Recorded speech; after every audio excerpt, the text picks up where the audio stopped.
Hey, sorry to do the old countdown timer to you, but I needed a second. I literally just ran in the door on time, technically on time, and then started the show late. We're going to get kicked off Facebook again because they really hate it when you start late. But I was not ready, and I want to talk to Russ for a minute before we started this. So, yeah, we're here finally. Welcome to the Dynasty Grind, newly named from the Dynasty Grind. Where me and Russ Fisher most weeks, sometimes we get some other DLF contributors to come on when Russ can't make it, talk about weekly things going on in the NFL and possible dynasty implications. This usually devolves into just a value or trade question symposium where the chat and you guys will ask us questions about trades you're considering or you'd like to make, and we bumble our way through some level of answer. Outside of that, ask us anything you want. We'll try and answer it while talking about things that might be happening right now in the 2021 season that have larger dynasty implications and what that might mean for our drafts going forward or the rookie drafts, and so on and so forth. Yeah, that's it. That's the introduction. We're calling that an introduction this week. So let's get into the show.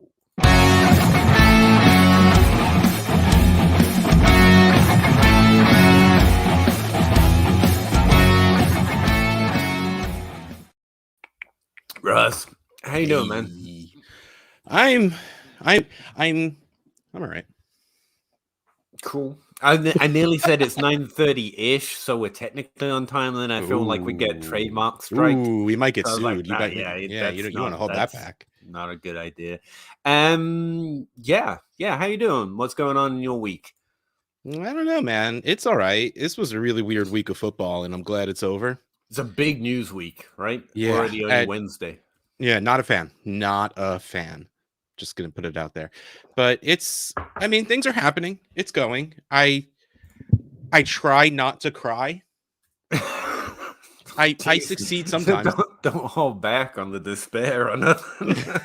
We're not trying for positive vibes. Just go. Hey, vibes are vibes as long as they're honest. That's what they got to be. And I would never lie to the people. Yeah, it's who I am. That's how I am. If you want me at my best, you got to take me at the rest of the whatever those sassy things are. Whatever. Yeah, no, I'm good, and I'm happy to be here. I'm always happy to talk to Peter.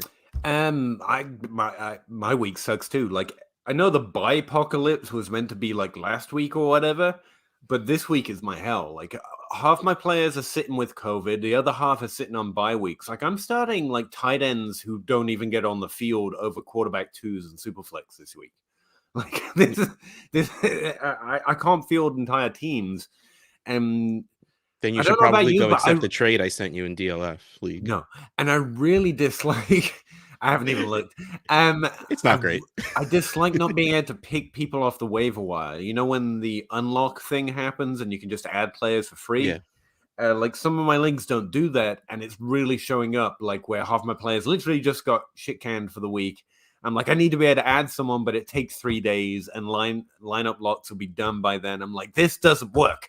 We need to change this. Yeah, you need first come, first serve. I get that there are lots of people, teachers and people that have like actual labor jobs that can't always be on their phone, can't always be on their computer. But that's just life, man. Like, I'm not a fan of like the everyday waivers or every 3-day waivers. You run waivers, you have first come, first serve. If you want to do another, like, lock it on Thursday and then do another one Sunday morning, that's weird. That's interesting. I could see that though, but still, you're overdoing it by saying, no first come, first serves. That's overcorrecting. Yeah, and that on top of all the COVID, like, I felt like I'd exaggerated this offseason that this year was going to be worse for people getting put on COVID watch and whatever. Because it really hadn't been affecting me much. I didn't see much about it either. But this week I've got like Aaron Rodgers. Who else was it I just found out? Literally, I can't start because he's got a C next to his name. I'm like, actually, no. Actually, it's really hurting us. Adams hasn't been... Fant. And Adams hasn't been cleared yet. Adams. No, I don't think he's going to be for 2 weeks. That's going to kill me. That's my DLF pod run. Just the idea of being the inaugural winner of that league was really keeping me alive this season. I was like, that's all I'm living for. I trade away all the firsts, all of them. And then they're like, no, you're done. Chris McCaffrey, gone. Just gonna Rodgers not going to play. No. sit half your squad for you, and you've already traded everything to win too. So good luck with that. Dimey Brown on a third for Robbie Anderson. Like that's the You trade. love Robbie Anderson, and you need to start someone. I do. I also love Dimey Brown though, and a third means nothing to me. It means nothing to me. So just give it to me. I'll take it. You're offering it, to be fair. No. Oh no, you're asking for the third on top. Wow, that's strong, isn't it? Yeah. What did Dimey Brown do to your children that you hate him so much now?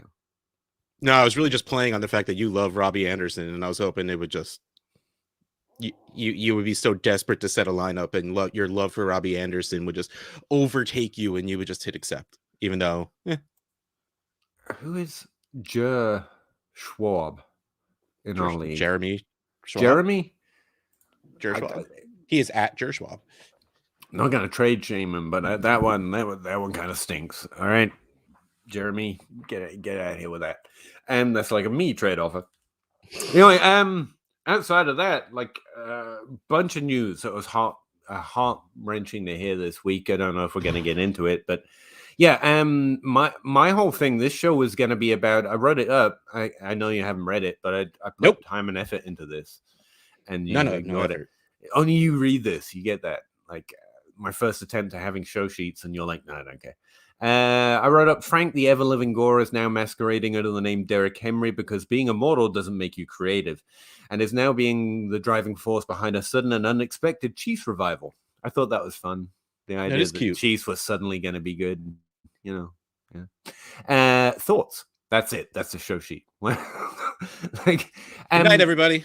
Yeah. No, but there is I was doing projections this week, and the Chiefs had to compete with, who is his name? D. Williams, I'm sure. Darryl in this case. Williams is getting the leading edge in most projection services that I looked at, and I was like, Gore was pretty interesting last week, was he not? Not just fantasy points, his usage was kind of interesting. It was more weird that Darrell Williams has been getting so much work with CEH out, because especially after their first running back goes down, the Chiefs love just using 6 dudes. And okay, sorry. Why not use Jarek, man? The Jets back there, just let him run, let him go free. So yeah, I was expecting another guy to come in there because the Darrell Williams thing was just going too well, and he wasn't going to be that guy you grab off the waiver wire to win you the league. It's not going to happen. So it was about time. It was just really weird that there's another dude with the last name Gore, which is why you're absolutely right. That's just Frank Gore with a mustache. My favorite tweet ever now is that guy posted a picture of Frank Gore with a giant fake mustache and was like, Derek Gore is currently leading the Chiefs. That's now canon to me. That's now what's happening. Just so you know, that's where we're at. I mean, that is real, so I get it. Yeah. Also, Calvin Ridley done. I know that hurts your heart, so I thought I'd rub that in. But follow it right up with a Cleo Herbert looks real. I think you were mentioning him last week as a player you thought looked good. I don't know what that means because they're just numbers on a spreadsheet. Very good-looking dude. No, they're just numbers on a spreadsheet. I don't know any other way players exist. But yeah, his usage last week was like 17 expected points last week, and that was coming off back double weeks. Double-digit expected points week. His usage looks real. Where would you put him value-wise in Dynasty? Because that's the one I ran up against. Like, I like Henderson and I like James Robinson still as my 2 top running back buys. I guess Darren Williams and those other D. Henderson and D. Williams is fit in that category. But I'm more interested in them because I believe more they'll sustain at least some level of decent role next year, kind of unexpectedly, or a lot of people will devalue that. Whereas Cleo Herbert, like, he also has a draft capital, and he doesn't have kind of hype or awareness, at least in the fantasy world. Do you think he can be that kind of guy next year, though? It's going to be rough because, I mean, Montgomery is still there. Montgomery is still going to be a thing. He's not going to just be benched. He's not going to get traded. He's not going to. I hear he's terrible, though. I mean, his contract, he has 1 more year at least after this one. Wait, right? Yeah, 19, 20. This is 21, and then he has 22. So yeah, so he has 1 more year after this. So I mean, maybe that's when Khalil Herbert season starts. I do think that he's playing well enough that he's going to cut into that David Montgomery 90%, backfield domination. So it may drop to a 70-30, and that 30 will just be Khalil. There will be no sprinkling whatever backups in. I don't care if Damian Williams is healthy. It's just not going to happen anymore. I do think he is making his way into that offense. Is it going to be enough for you to want to play him in fantasy after Montgomery's back? That's rough. The only way I would feel good about... See, here's the thing. The good thing about it price kind of... That's what I was going to get to. You don't have to pay first for him. Yeah, second. And he has volume this year, and there's an outside chance. That's kind of where I'm at.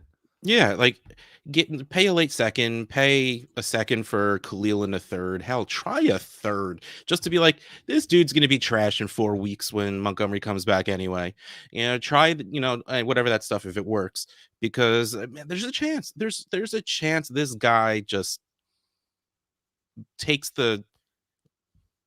No, I don't know, man. They seem to like Montgomery a lot. So maybe it becomes a 50-50, and just imagine Cleo Herbert with full-on Justin Fields like we saw last week. That's just it's nice to think about. And while David Montgomery is the definition of he's good, Khalil Herbert can be more. And I really think so. I mean, I'm looking quickly here, but I think he's getting more volume over the last 4 weeks, and in terms of expected points, which is the value of your touches, and that's what makes David Montgomery good, whether people like it or not. Yes. Good enough. But I think he's averaging more per game than Derek Henderson does. I think he's really interesting. The offense has been getting 1.4 yards per team attempt. Montgomery is at 1.6 before he got hurt. Well, that was also very, very ugly in the beginning of the season, no less. But I'm not going to pretend to be able to understand how normal coaches think, no less how a coach like Matt Nagy thinks. So I want it to be, I want good football to be on the field. And I think putting Herbert on the field makes good football. So I hope it happens. I don't have super faith in it happening. Yeah, over the last, 4 weeks, he's been averaging 15 expected points per game. And David Montgomery's this year isn't what it was last year, but he was at 13, all included. But I think that includes his injury game. But I think he's really interesting. But again, just going to have to play the game of, do they draft someone? What happens to David Montgomery? I just think he's got more upside in that might sustain a role, might actually be worth it. Or the team might feel he's worth holding that role. And they play different enough where they could end up being close to a 50-50 and situationally. And then you've got a Darrell Henderson and Cam Akers situation, but David Montgomery's even less attractive than Cam Akers. So, yeah, I think it's interesting. Whether you're competing or not is kind of what I'm pushing for here. If you're competing, he makes sense. But if you're not, I still think he's kind of interesting. Yeah. Okay, so here's the thing. I was just saying before, try for a third, hope to get a second, which I'm not really sure. Unless someone's super, super good and needs a bye week replacement, then they'll just be like, whatever, the 212, you can have it. You can get a third whenever you want for Cleo Herbert, even if you're just going to the Montgomery owner later. So there's no reason to rush out and do it. So if you do think that he could be a thing, he could be someone who eats into Montgomery's work, or halfway through next season, the Bears will just get bored of Montgomery and he's on the last year of his contract and Herbert's going to be the guy. Yeah, man, it's worth it. Just hold on to him, because trading's fun. Getting draft picks is fun. Third's not going to get you anywhere. It's not going to make the difference in anything you do. So if you believe in the guy, hold the guy. Speaking of, no, I can't segue that at all, but I did mention it. Nice. Calvin Ridley has stepped away from football. I read his personal statement on it and kind of left it at that. It felt like he was trying to say what he had to say, and it felt very closed. There wasn't and I'll be back soon, but he also didn't close that window. Yeah, I think he's doing what he needs to do. I hope he continues to get the support he needs, and I really don't care about fantasy at that point. Yes.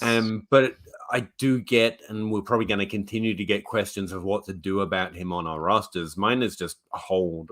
I wouldn't be going out and trading for him because there's no real way to read this situation. I don't know. He does not know.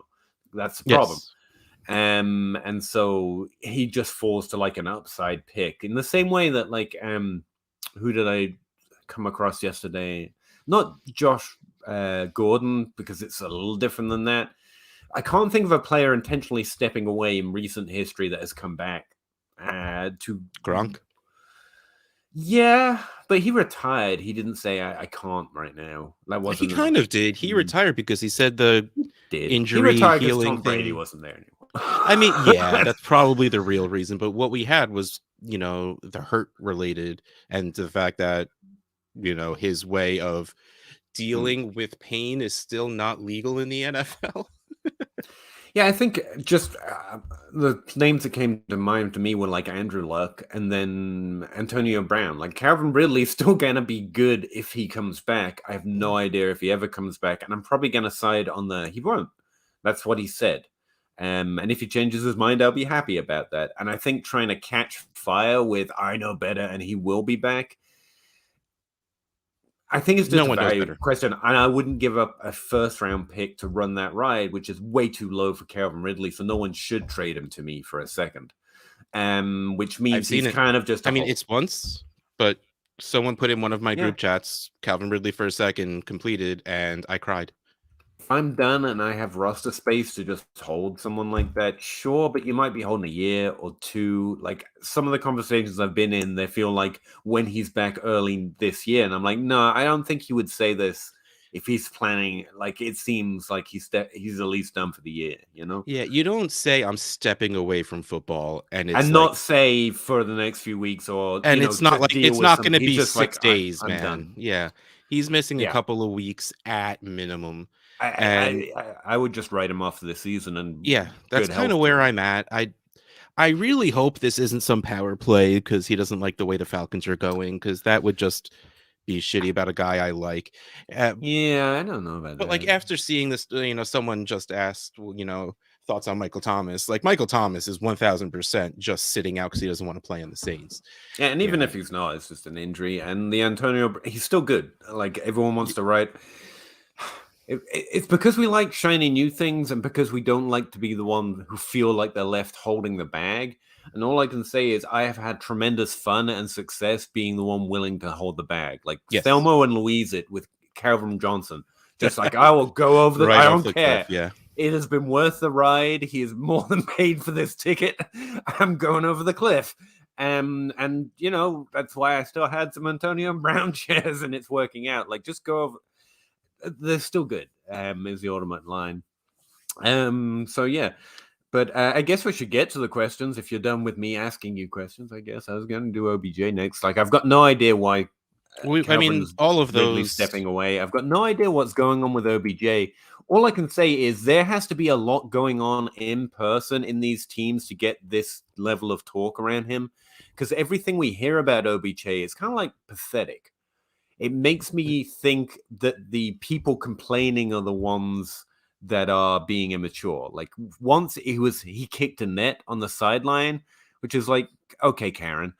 And now it's your dad said something mean about our quarterback online. It's like, okay, you sound like really pathetically immature the minute you're punishing a man for something his dad said on Twitter. Like, so there must be more going on. Yeah. It does, because there's no way that this immature. But it's just funny because everyone groups around it and talks like that's a reason. It's like, if that's the reason, this is pathetic. Like that you would be if you got fired or sat down by your employer because your dad said something they didn't like on Twitter. Like that would be ridiculous. You know what I mean? So this must be backed up with them. And at that point, I have to point out that some of what I call a good player is an ability. Well, all of what I call a good player is an ability to acquire volume, and part of that is your ability to work as a team and get along with your coaches. And whatever it is, because it's certainly not kicking a net or your dad having a rant on Twitter, whatever it is, it seems to be a problem for OBJ. I still think the rest of the talent is probably there, but this continues to be an issue. And that's all I have on that before questions. You got anything? Nah, we're starting to fall behind. Like we need to scroll already in the comments, so let's get started. No, this is my secret plan to get to talk to you for at least 3 hours every week, and you keep trying to hurry me along, and it's not Dude, going to I've been work. I'm yawning going since to let before them we keep. started. I'm going to keep letting. Okay, all right. Dustin asked before the stream even asked, should he trade Cooks? Apparently, DLF Carp said no on the other DLF stream. There's another DLF stream? I thought we're the only one. I feel so used. We're the best one. But looking for a second opinion. I mean, for what? Never listen to Tyler. Tyler is the worst. Sucks. He is not fantastic at this game at all. He is not a great guy at all. They suck. Don't listen to him. No, but in this time I think he's kind of wrong. I do think that's kind of wrong. I'm not holding Cooks just to hold Cooks. I mean, it's a question of what. You hold Cooks because he's the wide receiver 23 in points per game right now on the worst team in the league. Cooks is one of those players you will never get the dynasty value in for the production value. So is someone offering you 2 seconds for Cooks? I'll take that. Is someone offering you a first? Go. Have him. That's fine. But is someone giving you a second? No, especially if you're competing. You need to help us out a little bit more than this, you know. I am going to say something which I think is a heuristic, and I've been told is wrong. But John Bosch said something recently that I thought was worth remembering, and that's trades are about the trade, not the timing. And trading Cooks now just feels like I have an extra. It's a good time to sell him because he's getting old. So what can I get? I understand it. Unless you're getting a decent offer, you just keep Cooks. Yeah. So that's what I'm calling a heuristic. I go to. It's about the offer. What's the offer? If there's no offer, no, I'm not trading Cooks. It's funny. The truth is, I honestly have no idea what it is. I just like making fun of you every time you bring it up. Yeah, it's Adam Harnstead things, which is basically create a slogan that has more meaning underneath it, but you can understand it simply in like a simple sentence, like "Your country needs you." That's kind of a heuristic or a slogan. At least. My country needs me. I gotta go. The famous poster. Oh, okay, forget it. Must be a me thing. But yeah, if you get in a first, I just think there's more upside. You can make more trades work with a first than you can with Cooks. So yeah, I'd take a first to make other moves. I wouldn't just trade Cooks to trade Cooks. There's never a good time to trade any player. It's about the offer you can get. And yeah, especially because you need depth, especially with Chase, Bateman, Moore, Rondell Moore, Corey. Yeah, no. If you're competing, it has to be a good trade because if the last 2 years haven't taught you anything, I'm not gonna lie, that's not a super strong wide receiver core. Yeah, and that depth can really quickly dry up if this. DJ Moore gets hurt and you're kind of screwed. I'd kill to start Traquan Smith in some of my leagues right now. So, just saying, depth ain't what it used to be. And also, that doesn't look too deep. That's more future value. If you're competing, you need Cooks. No, that's fine, man. Ask away. You are the one that said I didn't realize this was a trade show, and then he apologized. So that is your fault. Oh no, you're good. No, you're good. Yeah, skater question one. Calvin's here from the other DLF lesser stream. We were just talking about how we we shouldn't listen to you, Cal. What's up, gents? Listen to Cal. Just don't listen to Tyler. Don't listen to either of them. Let's say you won Derek Gore, and someone is interested in trading for him. What would your opening offer be? You're gonna be more than a third for Derek for if they're Derek interested, shouldn't they send a trade? But anyway, he put the quotes on the wrong word. It needs to go on Derek. It does. Derek Gore. You're not getting more than a third for Derek Gore. I mean, let's put it out there. I don't care that it's 14 teams and that pushes the pick number for a thirds all the way back. Derek Gore is not going to be a thing like long term. Well, he's been around forever, so I mean. Long in the back, he's a little long in the tooth to keep going forward. Derek Gore is worth a first. I'm just saying. No, if you can get a second, trade Derek Gore. Oh god, yes, absolutely, 1,000%. But keep it for the meme. I mean, yeah, I would roster Derek Gore just to have Frank Gore on my team for a few more years. Why not? No, but I mean, Cal, you should talk to your co-host. He is the king of grabbing dudes off the wire and then getting a fourth and a fifth for him, getting a 2/3 this year, like 1 year, one next year. Like that's his move. That's what he does. He just compiles these low end picks and then does magic and all of a sudden has all the firsts in the next 2 years. So yeah, just take what you can get, man, because you're never going to want to start that. Unless you're Peter this week. Apparently. Bob Gilchrist, nice to see you. Peterson or McNichols for you guys? Pass. Don't want either of them. They signed Dante Foreman. I noticed he doesn't get all the buzz. Oh, I good. guess I didn't even see that. Good for him, man. Yeah. You come back from that Achilles tear, right? I guess Peterson, just because I see McNichols constantly be this guy and never actually be this guy. And Peterson can still carry a workload. I mean, he's not going to be great. He's not Adrian Peterson of old, but I'm team old guy, man. I still think these players are good. So Peterson. See, the only reason I'm a little in on McNichols is because that offense will not be able to be the same. Like that, the only reason they got the efficient passing game that they've ever had is because you have to put 9 dudes in the box to try and tackle Derrick Henry. That's not going to be the same with Adrian Peterson, who's been on the couch for the past year. So they might have to pass more, in which case McNichols is going to be on the field more. Do you know who's been facing the highest defenders in the box ratio in the NFL so far? Adrian Peterson. Mike Davis. Ha! Take that, Mike Davis haters. Cordero Patterson is helped out by Mike Davis. I don't know that's what's going on, but I thought it was interesting. Someone in my Discord looked it up the other day. I don't have access to those fancy stats. But no, I think it's Patriots different things, like when the running back is in, you know they're running, but when James White comes in, you know they're passing. Except when they run. I think there's a lot of narratives that feed into this. One, Peterson's old and a running back, and we don't think they're good anymore, but he probably is. McNichols has been a constant deep sleeper. And I don't know what's the issue with that guy, because he was productive in college. The best I can figure out from the rookie season is he has trouble figuring out a playbook, man. And I don't think that's going away. That's fair. And learning an offense. That's what happened to him that first year. I don't think it's gone away. And yeah, I mean, I saw Addison Hayes, DLF, team represent, talking about if he only has 80% of Henry's workload. I'm like, if anyone has 80% of Henry's workload, you have an amazing workload. But yeah, running backs are what vacated target truthers want vacated targets to be. It's a thing. Especially running backs, it's not the same. No, there'll be a workload. Rushes or whatever you want to call it. That is absolutely not. It's not going to be Derrick Henry, but there'll be a workload. It's fine. It's replaceable. Think Darrell Williams or whatever Williams we were just talking about. It's fine. I just want Julio Jones to come back healthy so he can help out with the pass game. Hey, Connor actually asked about Odell. No idea, but there must be a lot going on behind the scenes because nothing we ever hear about really sounds that bad. I mean, he's going to end up going to the Texans, and him and I'm really disappointed. I remember, people talking about so much about how they all went on vacation together this off season and got closer. And I saw a picture of them all laughing. Apparently, that was just for the cameras. I'm just saying. I also think most of that is joke analysis. Like, we don't know. And as professional football players and grown men, I'd freaking hope that stuff doesn't interfere the way you do your job. The Browns are a more run-heavy team, and they do have Nick Chubb and Kareem Hunt.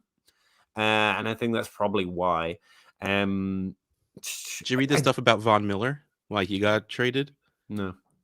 There is some of it. Don't get me wrong. They're also grown-ass, rich, immature adults. But I think for the large part, it's best to assume they're not children. Because we assume they're children a little too much. I mean, yeah, they are, but not quite that extent.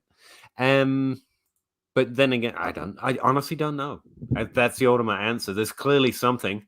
I mean, he's going to end up sitting. I mean, that's what it comes down to. Let's talk fantasy-wise. He's not going anywhere. He is just gone.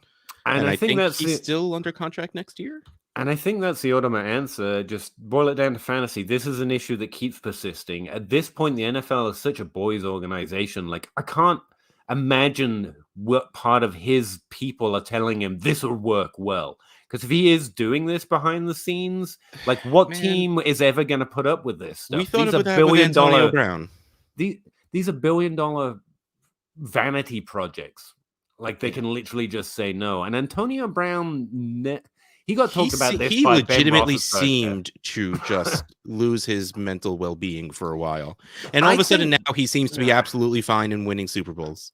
No, that to me was, we exaggerated the few things we heard on Twitter, but this seems to be like if a team is taking action instead of it just being his dad saying something, then there must be more behind it. With Antonio Brown, there never seemed to be that level of it. But maybe I'm wrong. Sure. I mean, there's part of fantasy football and real football, which are these personal relationships and personal individuals we know nothing about.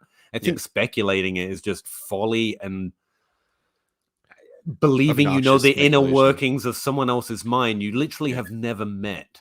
I don't know the inner workings of my wife's mind, for a start. She's much smarter than me, but like I live with her.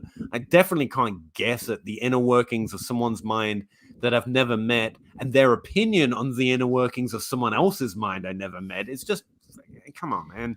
It's just watch Inception and you'll be just as confused. I will just take he has been persistently unable to accrue volume to himself for several years now. I don't think he's actually less talented, but whatever part of talent is building into that is something that's going to continue to follow him. For a second round pick, like a Calvin Ridley bet, sure. Outside of that, I think I'm done. Third, okay. Third's just not worth anything to me. Yeah, but there's Odell right now. Apparently worth to me a little bit more. I don't know. The GOAT. The thoughts on Michael Thomas now. Good play. Stay out of that mess, man. You stay back there. Get for real healthy, and I'll see you later. Trade for him in Dynasty. Yes, that is the real truth. That he has 1,000% just sat out.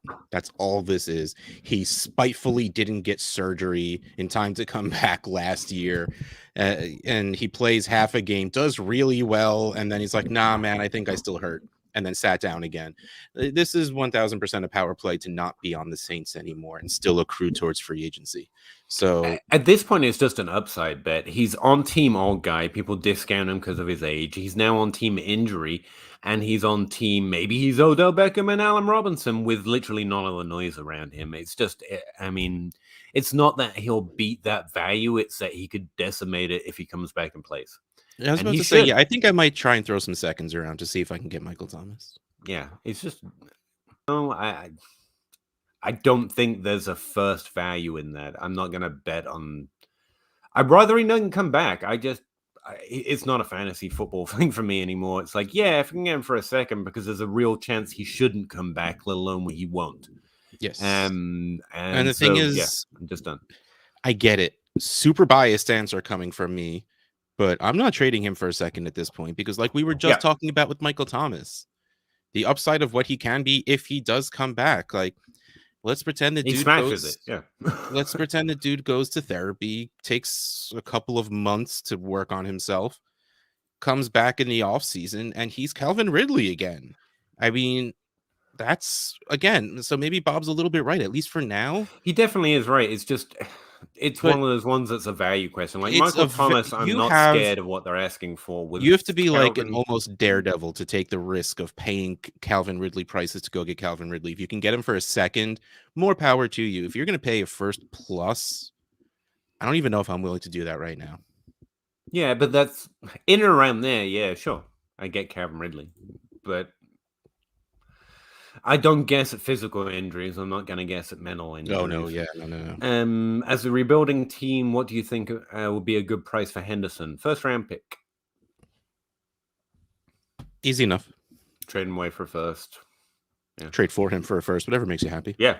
And either side wins in that scenario. If you can get more for it, get more by all means. But that would be my line. If someone offered me a first, I wouldn't quibble over it too much. Ways of Glory, welcome back. During last week's show, I offered Ridley's owner a first and Brian Edwards.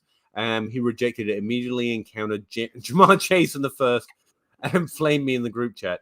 Yeah, that guy. Well, don't get me wrong. A first and Brian Edwards, I still wouldn't. No, because that's a first plus. Like I was just talking, but because I mean, what is Brian Edwards these days? A third, So, well, again, I would reject that. I mean, don't be a dick and ask for Jamar Chase in a first. There's no need for that. And then, especially to go into the group chat about it, that guy's a jerk.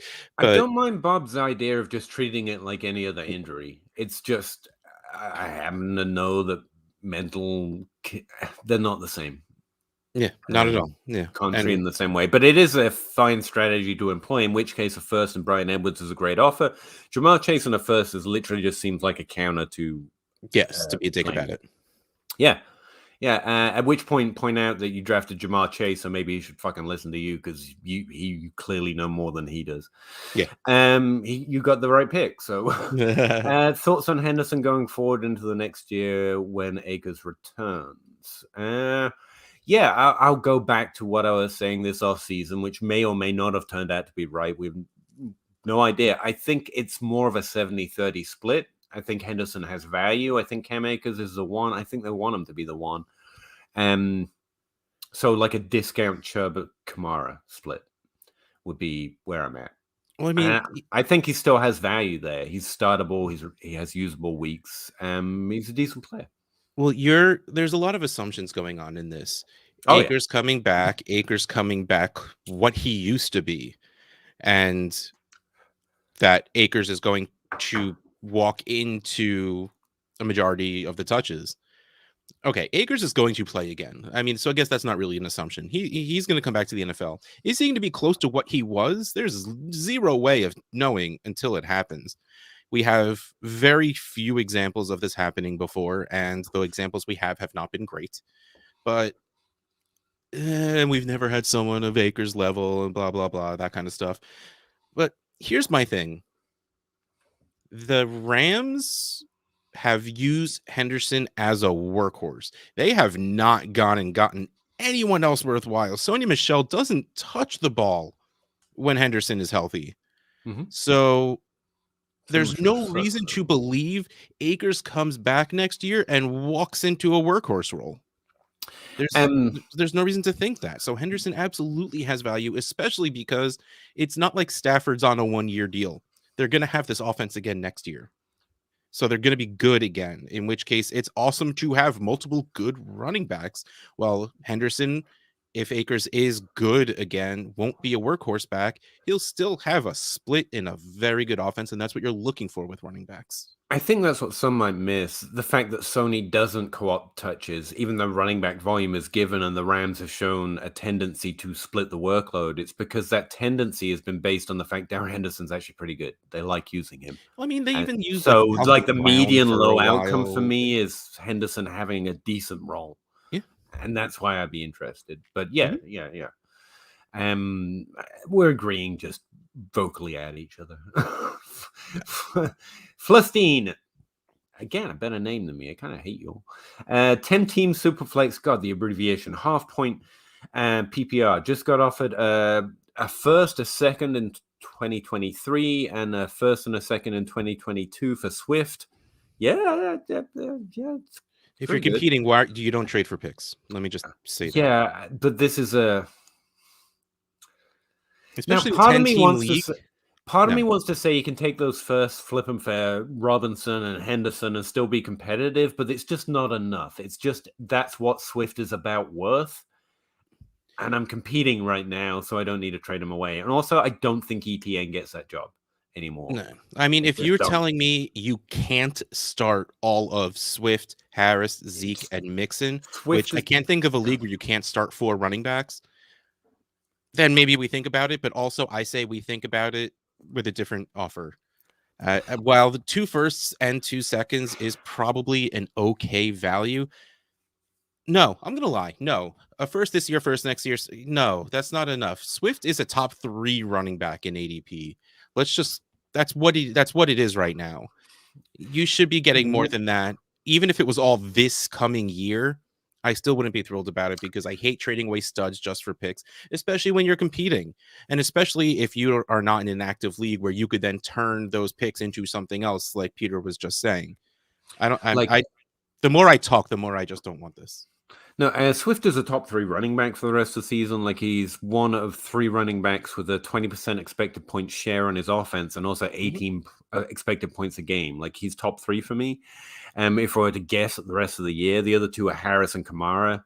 And it's not that elite tier below them isn't great. It's just that Swift is the value there. I would say, just to maybe offer it, like if you're starting Swift and, freaking no one and running back 2, you might be better off starting Mixon and Zeke and using Hunt at flex to compete this year. So I would honestly check out how that would affect your points per game. See what your points per game is with Swift, with 18 expected points a game, and then Mixon, Hunt, and Zeke all starting for you. Because if you've got nothing else at flex and nothing else at running back 2, that could in fact improve your points per game, in which case it kind of makes sense. But just on the face of it, as presented here, no, Swift is the player I want. Especially because I'm an idiot and I saw Harris and just assumed Najee, but there's a D in front of there, and that's Damian Harris, in which case I absolutely want to keep on to Swift.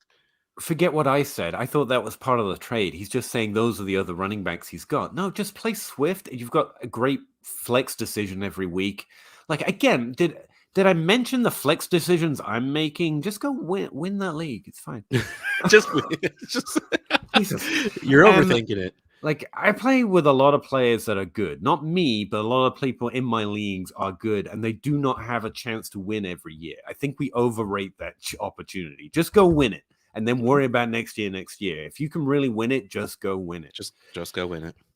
Hey, now, any thoughts on Jacksonville wide receiver Agnew or Arnold? Not really. Honestly, no. I don't look at Jacksonville skill position players at this point. They've had some usage recently, but they've been playing well, sustainable this year. How about for Dynasty? I don't think anything in Jacksonville sustainable except James Robinson right now. That's my Arnold in a very, very crappy tight end landscape. Arnold is part of that group of guys that can get you 4 points, can get you 16 points on any given week, which is what you need at some point or another. So yeah, he's worth a roster spot, and you're never thrilled to play him, but you can. Agnew, no. If your league gives you return yardage points, and especially if it gives you heavy return yardage points, Agnew has a lot more attractiveness, I guess. Attraction, there you go. But still, I don't feel good about it. He's Arnold, and then Dynasty, neither of them. He's had 2 games over like 17 expected points per game the last 5 weeks. That's probably why he's asking. He had 1 over 9. The other one was 2. He looks like a player the Jags are turning to because they can't use most of their weapons because this team is struggling. It's terrible. Yes, that is 1000% what it is. This isn't a comment on the player. I'd roster him. I'd even flex him sometimes. But if I get a decent trade offer because someone thinks there's more there, I wouldn't say no to it. And that's from a guy who loves 6th-round picks drafted in 2017. That's fine. Not particularly the year. I just happen to have that pulled up as well. I just love 6th-round picks. I love lower drafted players. I just, fade the over. Connell LaPlante, how you doing, bud? Maybe they'll cut Aldell and he'll go to Tampa Bay or New England or all the other funny, like wish lists. Tampa Bay has become the new New England. It was just a go with Brady thing, right? Yeah. Maybe wake me up when something happens. This is the Deshaun Watson situation for me. I think you're just taking up valuable time. Not you, but everyone talking about what could happen, what may be happening. You're just making me feel tired. I got a lot of stuff to read and figure out that doesn't involve speculating and stuff we can't possibly know. Something happens, haircuts, maybe. But at this point, I really mean, and this is coming from someone who's consistently said he's worth a first over the last few years. The signal now to me is whatever factor it is, and I do not think it's physical talent, but the part of it that includes personal relationships and not what we hear, but something's going on, and he's been consistently unable to earn volume. And that's what I would listen to. So even if he moves, I have to believe he'll remain consistently unable to earn volume, whatever's going on. It's a weird one. Consider, like, even Allen Robinson, for example, is co-opting more volume, even with Donald Mooney kind of leading the team there. Despite struggling in fantasy, like he's still showing that he's capable. As Odell Beckham's been on the field, he's running routes, he can't grab the targets, whatever is filtering into that stoppage. I mean, I have to assume it follows him now. Flustein, consider countering to get Burrow, Swift straight up. Okay, we have to. Is this a super flex? 10-team Superflex? No. In 10-team, running back is so much more important than quarterback. Yep. And also, so is Burrow.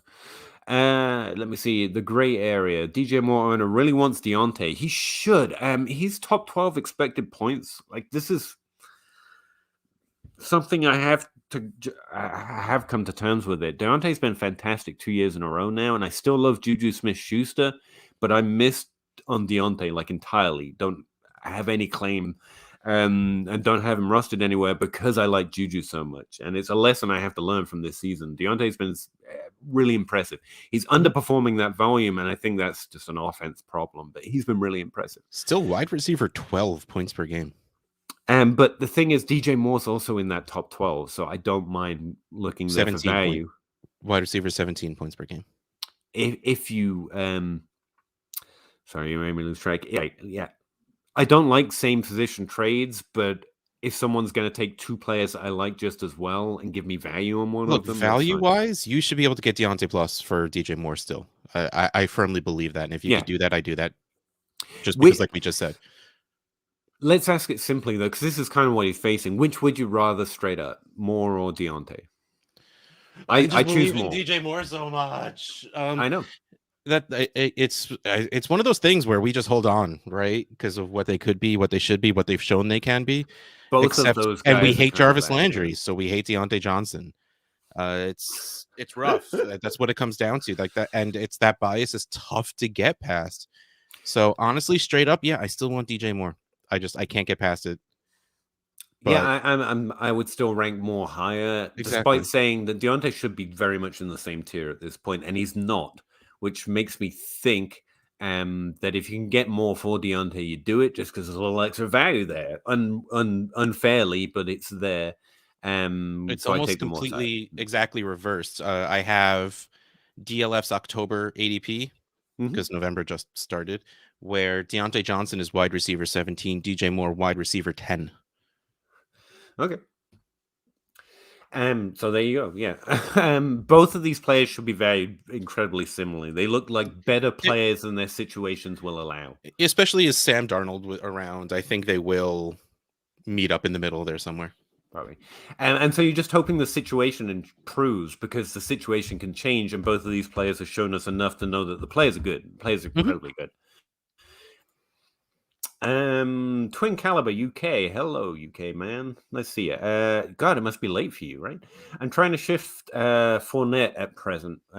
What price do you think is fair, or do you think trade for someone like Michael Thomas? Trade for someone like Michael Thomas. If you can do Fournette for Michael Thomas, I do that pretty easily. Yeah. I don't honestly. Even if I'm competing, Fournette's an amazing asset this year. He came at value. He's scoring points. He's on a great offense. Even if you're competing, though, trading him away for something like Michael Thomas is a good dynasty move, even when competing, just because, again, Michael Thomas can and should smash that expectation from where his value is right now. From a cost, yeah, Fournette's pretty awesome, but his points are pretty replaceable. That's kind of what I mean. Like, he's an amazing value, but it's replaceable running back value. Weirdly, he does have upside though on that offense. But yeah. Just stick with that. Don't say more, Pete. The gray area. Where am I? Real building 14 team PPR 0.5 dynasty F. Nice. 5 first round picks. Okay. So I can give up Tony and a late first and maybe Dylan. Wait, go back. Who's he talking about? I don't know. Kadarius Toney. I think he wants to trade Kadarius Toney away for a late first. For Dylan? No, because he's saying Dylan. Who you're trading for would be the question. That's the question. Yeah, this is like half a question. Yeah. I can give you like the list of players I would target. Michael Thomas is on it. Team All Guy is on it. Amari Cooper is on there. Outside of that, you got the big Dynasty 3 right now. The most valuable players this offseason are going to be Jamar Chase, Justin Jefferson, and I think CeeDee Lamb by the time the season ends. He's the DJ Moore guy. Ultimately, those are the 3 I'm trying to trade up. Where their value is pretty much almost already there, I'm going down to Terry McLaurin, DJ Moore, or the old guys like Amari Cooper. Like who did we just mention? Michael Thomas, and so on and so forth. So if you're just asking for a list of players, that would be where I'd start trying to send offers, and I would definitely do that. I think he's asking, should he give up a first Tony and maybe AJ Dillon for DJ Moore? For DJ Moore, yes, I would do that. He was on the list. So yeah. Jared Goodman. What do you think I can get for Henderson? First, popular question. And again, the reason that's the answer is it's a good trade for both teams. If you want Henderson's points, first is fair value. And if you want to just get out because you're not winning, first is fair value. And if you want to be really spicy, I think 2023 picks are going to be more valuable I think they're going to be as valuable as 22 picks by the time the 2022 draft comes around. Well, right now. So you can always they're ask one of practically those. equal at this point, yeah. Because by the time the draft comes around, you could probably get a first this year plus a second next year for your first next year, if that made sense. It makes perfect sense. Just switch it out for a 23 first. I actually think there's going to be a little bit of value there, even though it's the same thing. Jared Goodman, what do you think I can get for Henderson? I think I just read this, didn't I? You're rebuilding. Thing. No, he added rebuilding. Keep going. Okay. I just read this. Zach C traded last night a third for Golladay and received a 2012. The whole year? You received like the whole class? Good for you, man. That's killing it. No, let me see here. He's probably saying traded 2022 third. And no, go down 2. He types the whole thing out. Let's see. A 2022 third and got Golladay, Ridley. Oh yeah, a third and Golladay for Ridley and a fourth. Jeez. Yes, okay, absolutely sends a third and Golladay for Ridley and a fourth. 1000%. Yes. I mean, yeah, those kind of trades that get done that are just kind of head scratchers. I wouldn't think to send them, but yeah, they're wins. I have Diggs, Bateman, Corey Davis, Judy, AB. I really like your wide receiver players. Yeah, I like all those players. Superflex 0.5 PPR teams 2 and 6. Ouch. Better than some of my teams, man. Just in case you want to feel good. QBS Josh Allen, Herbert, Mac, Tua. Nice. Jefferson, Waddle. Why are you 2 and 6? I love it. Devontae's great. Are you? No, this is a very good roster, but it's not a very high scoring roster. Yeah, I see it. Yeah. Like Devontae is your best running back. You're waiting on him. CH Carter. Okay, well, Carter's got a little value. Here's the horrible answer, and I'm sorry for giving it. What should I do? Be patient. I hate it, but oh my God, you have such a solid, like you have 2 top 3 quarterbacks plus Mac and Tua. You have arguably the wide receiver one. I love Jalen Waddle. Devonta Smith, we talked about last week, is very good and can get so much better. Rondale Moore is insanely talented, and every year goes by, Hopkins and Green get older, and Rondale stays the same age. It's weird. And then Javonte Williams, we also talked about last week, can be that guy over there. And I love Michael Carter. I am all in on Michael Carter. And so you have such a solid young. So here's the end hoc. Here's my thing. When I come into teams where I have like 4 draft picks, like 4 first rounders, I kind of go half and half. Like that's always my goal. I'll trade 2 and draft 2. It's a little too early now to make that decision of which to trade away, because I feel like there's still so much left of the season that what seems like early can be late. What seems like late can be middle. I mean, it's a very weird time still because you have a very solid roster, but you're still 2 and 6. I would be patient. I would not do anything crazy right now. I hate that I'm saying this out loud, but I don't have any better advice. I think it's a bad move to go and pay for points right now. You're super behind the 8 ball already, only having 2 wins right now. Plus, if you can hit, again, it's tough to hit on first round picks, which is why find the area you want your picks to be and trade the other 2. And then improve your roster that way. But doing it for points right now seems like the wrong move. Okay, now the guy with the crazy behind his eyes. Go win! No, I am a little crazy, but I do think what Russ is saying is right. But while there's always a little crazy in my thinking, looking at your roster, here's the names that stand out to me. Waddle, Devonta, Carter, and Dillon. You could go either way with it. You could try and get win now, and those first. You could try and get win now players. You honestly could try and turn this season into a winning season, because those QBs are for real, and your wide receiver core, just with Jefferson, everyone else is kind of tradable. And you could really make a roster here. But where you're already 2 and 6, Russ is right. The sensible thing would be to wait. But even if you don't want to, you can still make moves now. That's what I'm saying. If you just pick the names off there that you think are at like a good value, you think they're well valued, but they're not your ideal players. They're not the elite level. And so for me, that would be Waddle. I think he's very well valued right now, and rightly so. I also think Devontae, maybe, probably not, but definitely Michael Carter and AJ Dillon. I value them where they're at. And those firsts, and I would try, if you don't want to compete for this year, go trade for some of those older guys we've mentioned. Try and see what you can get Michael Thomas for, what you can get Christian McCaffrey for.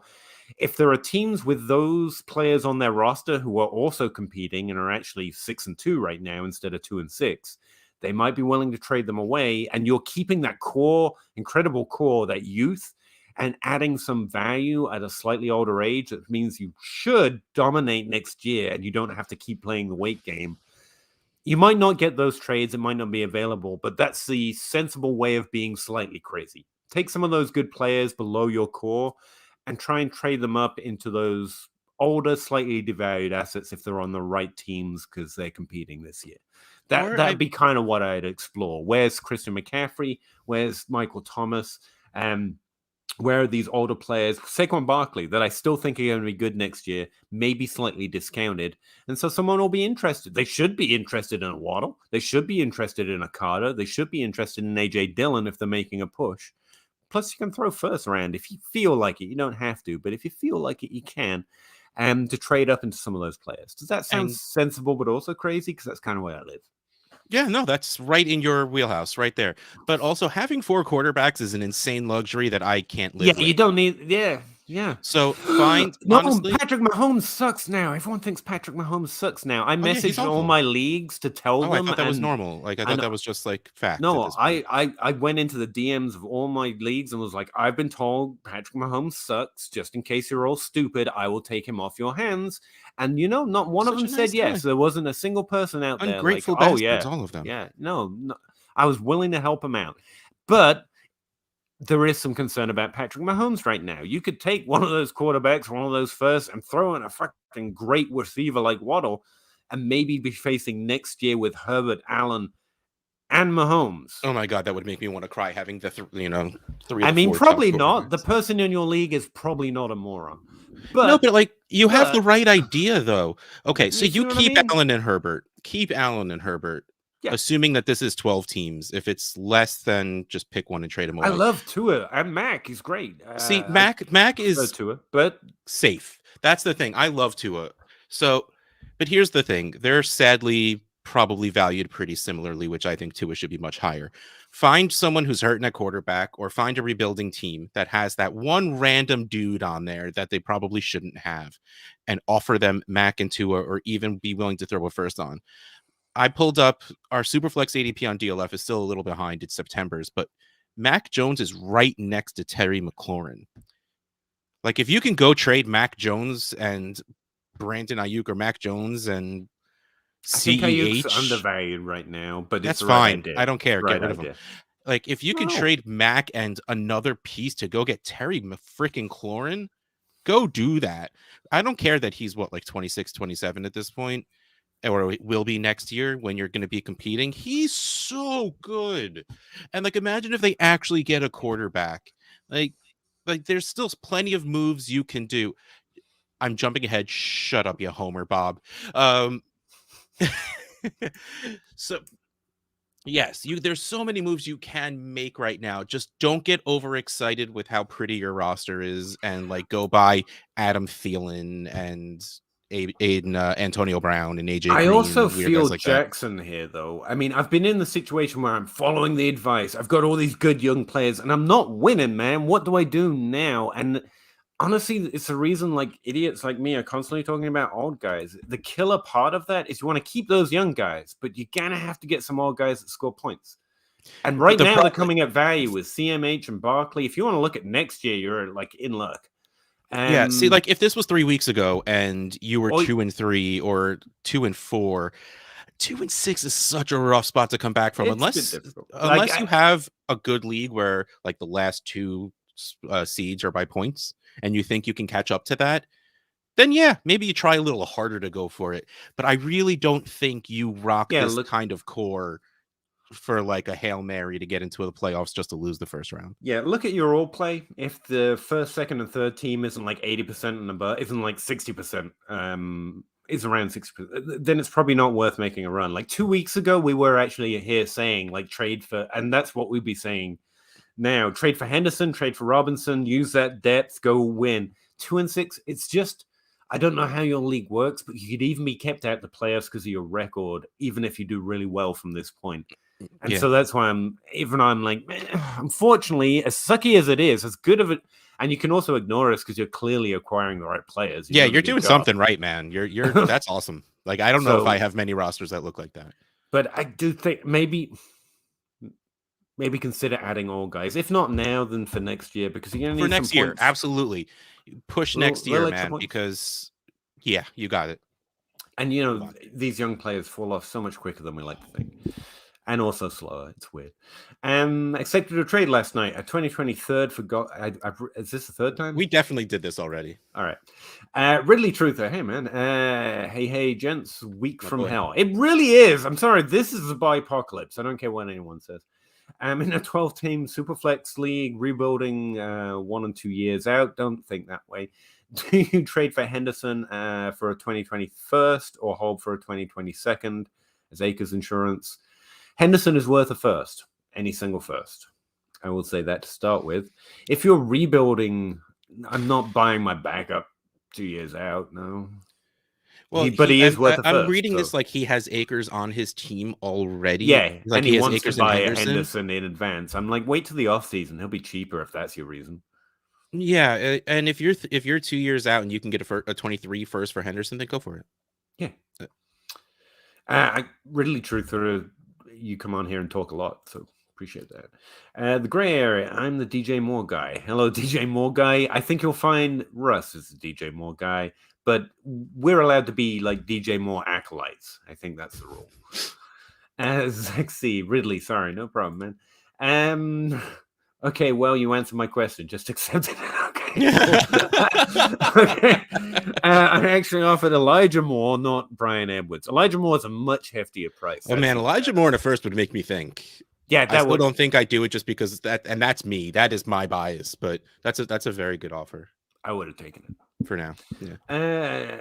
Dalen Fields. Hey guys, do you trade or keep or trade Mitchell? I don't think I should be the ones reading the question, Russ. Like I kind of suck at this. You want me to do it? I'll do it. Let's do it. I mean, I host everything else I do. I'll do it. Go.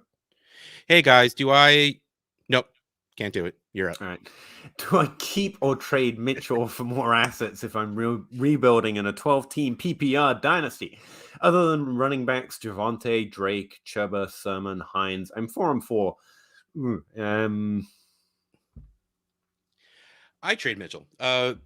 No running back in recent history has seemed to survive in San Francisco, and Elijah Mitchell constantly has that Q next to his name, and he's not like putting up 23 points every single week or anything. If you can get a first for Mitchell, especially on a rebuilding team, I do that in a heartbeat.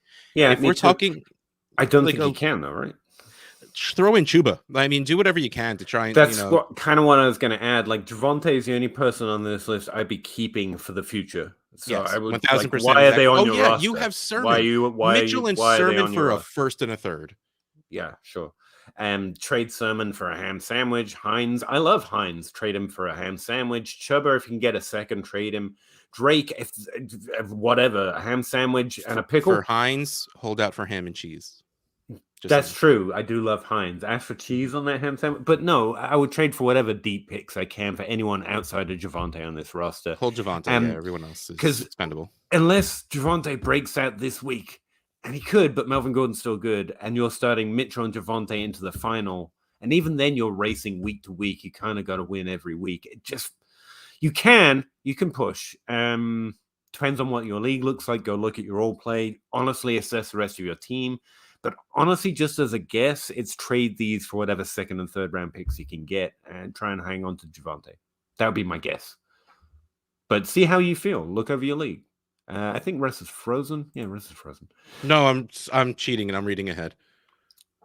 Michael Carter and Dynasty are first at this point. You're not getting him for less. And you right after that game, and people talking about how he's an Alvin Kamara workload, and he has 2-3 straight games of 14 to 16 points on a crap offense. So lots if that of us offense loved ever him starts pre-draft. he was if you're not stupid and like Trey Sermon, you like Michael Carter, there's enough hype built around him, in other words, to sustain it. Yeah, he's a first. Which is kind of highlighting how crazy it is. You can get Henderson and James Robinson, that top 12 pace. I mean, running back value is kind of crazy. Most situations I'm trading Carter away, even though I really like him for that. Yeah, I'm holding on to. I mean, I think he's good, but I think I like him too much. Exaggerated. That's fine. I don't think many people are willing to price it that way, if you know what I mean. If they're Let's put it this way, I'm talking about how much I like Michael Carter. I don't think I'd pay a first for him right now. I'm not ready to do it yet. Hey guys, love the show. Wow, I appreciate Thanks, that. Jason. In that case, I'll read you in a cleared voice. We're giving a Pittman for Ridley be too big of a risk. Yeah. For me, it is, but I've already said I'm taking the low side just because it just feels like he needs to be away.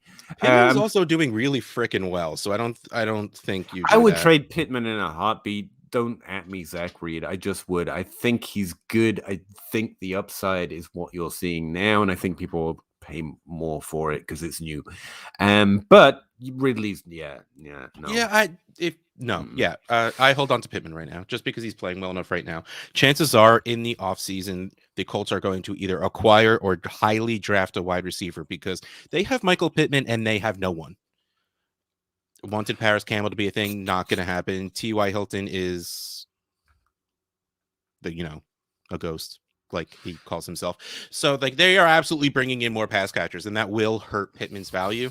But I still think Pittman's that good. So if you can get more than a first for Pittman, yeah, I guess maybe trade him away. Like I'm in a league in I'm trying to get Pittman just because I'm bored, and the dude wants 2 firsts for him, and I'm just like. Part of me gets that.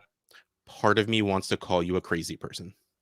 Yeah, Pittman right now is like wide receiver 11 in seasonal PPR points, but his expected points rank is like 16. I think he's going to come down a little bit. I just think he's a top 24 wide receiver. Better than I saw coming, for sure, but not quite as good as some people are willing to believe right now. Having said that, Ridley might well be nothing. I'm trying to find like an equivalent player that I would value him like, just because Michael Pittman makes me trigger a Zach Reed vibe, and I can't think straight. I mean, do you want to go down this? Wait, are you talking about for Ridley or for? No, I'm just trying to find a player I value similarly without the connotation, but I can't do it quickly. So I should to Pittman or to Pittman or to. Of course, I got signed. See, that's the thing. Everyone he's around, I would value over Pittman. I might value Marcus Brown more than him. CeeDee Lamb for sure. DeAndre Hopkins, yes. Terry McLaurin, Mike Williams, Brandon Cooks. Okay, I'd value Pittman over Cooks. So I'd probably value him like that. But I'm still not trading you. No, Pittman's more than Cooks. Man, October ADP has Pittman at 35, wide receiver 35. Yeah, that's the thing. He's kind of undervalued, but kind of, I think whoever likes him in your league likes him more than that, if you know what I mean. Pittman or Devonta Smith? Smith. Debo, get out of here. Again, he'll go higher in the next ADP. Cortland Sutton. Yeah, see, Sutton. Tyler Lockett. Definitely. Yeah. Michael Thomas. Ask me silly questions. Michael Thomas, you see what I mean? I think no. Jalen Waddle. Okay, that's fair. Okay, so that's a wide receiver 29. Juju, knowing that Juju is out for the season. Juju's going to go down. And also, yeah, Juju should be valued lower than these guys, even though I like him more. Ayuk, Bateman, Rondell Moore, Brandon Cooks, Michael Pittman. Like, that's what's left in there. Yeah, I put Pittman on the bottom of that list. I just couldn't find a quick example to do a synonym for here. Yeah, I wouldn't do the trade. No, yeah. Automatically. Pittman's short story, way too long. No. Mm-hmm. Too long, didn't read. Jason Breerhost, just guessing here, dude. Sorry. Roster is quarterback. Oh, this is the same guy. Oh, this was going back to the other one. Doesn't matter. The answer doesn't matter. It's just for me, no. You can, because Ridley can honestly smash that, but I just don't take that risk. I'm risk averse. I'm a little coward. Just let me be a cowardly person. 10-team Superflex half point. Win now. Advice to win now. Russ, Big Ben, Donald, trade Big Ben away. Donald, Mac, Swift, trade Darnold away for that matter. Even winning now, trade him for what you can get to help win. Swift, Mixon, Zeke, Damian Harris. Damian Harris, yeah. ETN, trade ETN away.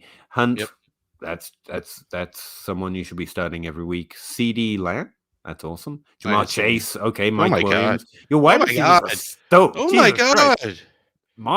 Mark Andrews just thrown on the top there. You get a receiving. Unfortunately, Henry, I'm guessing, is Derrick Henry, so he's out for the season. No, I'm guessing that's Hunter Henry because he's in really tight ends. Yeah, I know, but it just seems weird. Just to like what Henry makes me think of Derrick. I know it's 10 teams, so a lot of people are going to be safer at quarterback than most teams in other leagues. But try and see if you can do either Big Ben and Darnold and ETN and upgrade somewhere. I mean, even if it's he needs to upgrade his quarterbacks. Yeah, his running team starting Russ and Mac isn't really necessarily the greatest thing. Mixon, Zeke, and Hunt are a great streamer. Your wide receivers, as we talked about, just get out of here with your show offness. But like, Russ isn't going to have that upside. It's the second half of the season now, and you make a good point. That's where you can improve, I think. Package up a couple of quarterbacks, throw in ETN and something else, and try and go nuts at quarterback. Try and get Lamar. Try and get Herbert. Yeah, do it in that order as well. You go after Mahomes, you go after Kyle Murray, you go start after at the top and Herbert, go down. Yes. And then you might have to come down to the unfortunate case, who I still am rooting for, Jalen Hurts. He's the other guy putting up 25 to 30 points a game. But there's really so much more to his value. You're winning now. Like, that's the guy who's there's probably a chance cheapest. He doesn't start the rest of the season. That's the problem, because the Eagles are insane. If it's not Jalen Hurts looking for 25 points plus a game, then it's Tua. I think he's the other guy who might be an under-horse candidate to do it this year. I love Tua, so I'm there for it. Yeah. But that's where, honestly, that if I was looking at the roster, I'm like, where I need to improve this quarterback. That's what and honestly, I'm not an Andrews guy, so moving up to... He's good. Yeah. What do you mean? Just not a fan. I'm fine. But yeah, that's fine. You can give up tight end to move up a quarterback as well if you really have to. Yeah, Henry absolutely. is fine. But super solid roster. But I don't think you have to. If you put Darnold with ETN to a losing team with a better quarterback, pair him with Russ, that improves your points per game. It's probably the quickest way. Especially go get Brady. Go get Brady. Why didn't I think of that first? Get Brady. I mean, Rodgers is whatever he is, but go get some old dude who's scoring points. Go get Brady. Quarterbacks play forever. Rodgers probably isn't going to start for the next 2 weeks, and that's why I said is whatever. So it's probably Brady. Maybe not him. I was trying to think about who's the next oldest guy, but I don't want Matt Ryan really. No. So, and he's not putting up that points per game. Exactly. That's why I don't really want him. Mm-hmm. So, but I don't try and look for the most valuable guy. Just look for the guy that's scoring the most points, because that's when you'll be able to figure it out.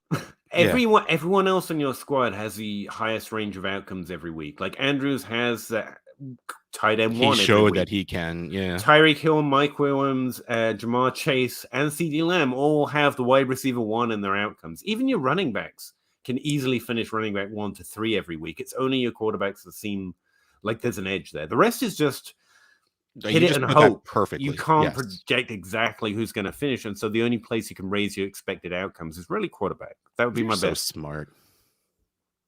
I just say thank you and move on. I didn't like that. Too bad. Tim W. Is Mike Williams playable this week? He should be doing a lot better than Robbie Anderson. He should be. But the last 2 weeks are discreet. Yeah, Mike.